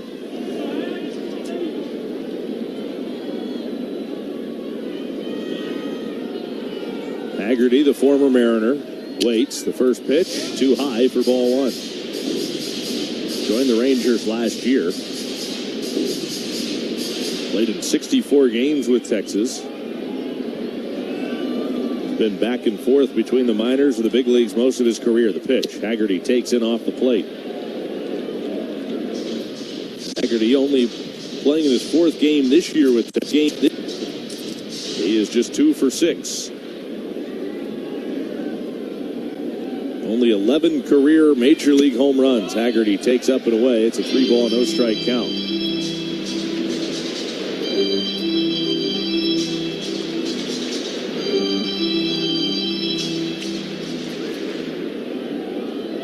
Burke delivers. Haggerty takes on the inside corner, a strike. 3-1 on Sam Haggerty.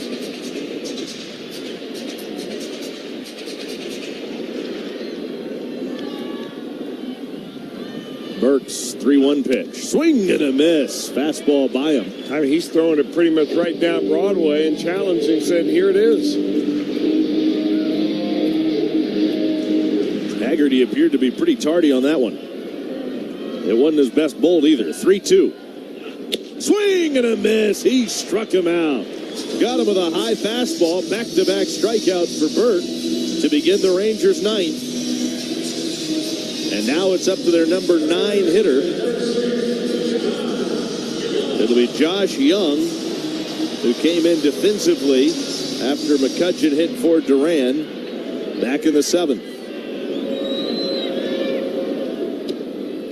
First pitch to Young, too tight, ball 1. Boy, I love the velocity and the way the ball's coming out of Brock Burke's hand. Burke gets the sign, readies. He delivers. Swing and a miss. Young 2 for 7 in the series. 1 for 4 last night with a strikeout. 1 ball, 1 strike on Young.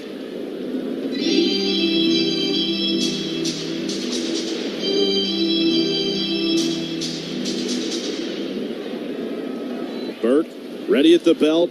And the 1-1 pitch, swing and a little dribbler up the first base line, just foul. Again, the Reds have played some more air-free baseball today.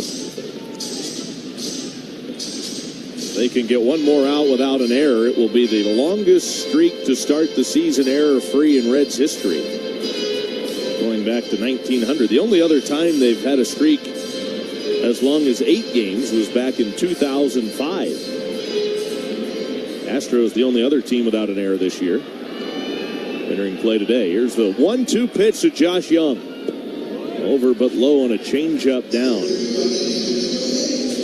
Reds trying to sweep Texas to begin this 7-game road trip.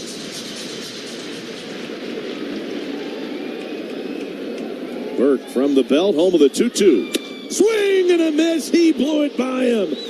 99. Brock Burke strikes out the side with an exclamation mark in the Reds series sweep over the Rangers. Boy, what an exciting game this has been. Finish it off with back-to-back-to-back punch-outs on heaters by Brock Burke. He gets his first Major League save. Terry Francona with a little bit more options late in the bullpen nowadays than when he came to town. Boy, that's certainly a good sight. Adrenaline can be a beautiful thing, can't it, Lefty? Oh, wow. Well, what a game overall. I'll tell you, it was touted as a pitching duel. It was exactly that between a couple of young hurlers, and it finishes with a strikeout at the very end and a very happy plane ride coming up for the Reds as they head off to Miami. 4 games await the Reds in Miami to close out the road trip. We'll talk about all that and wrap this one up when we come back. 2-1, Reds beat the Rangers on the Reds Radio Network.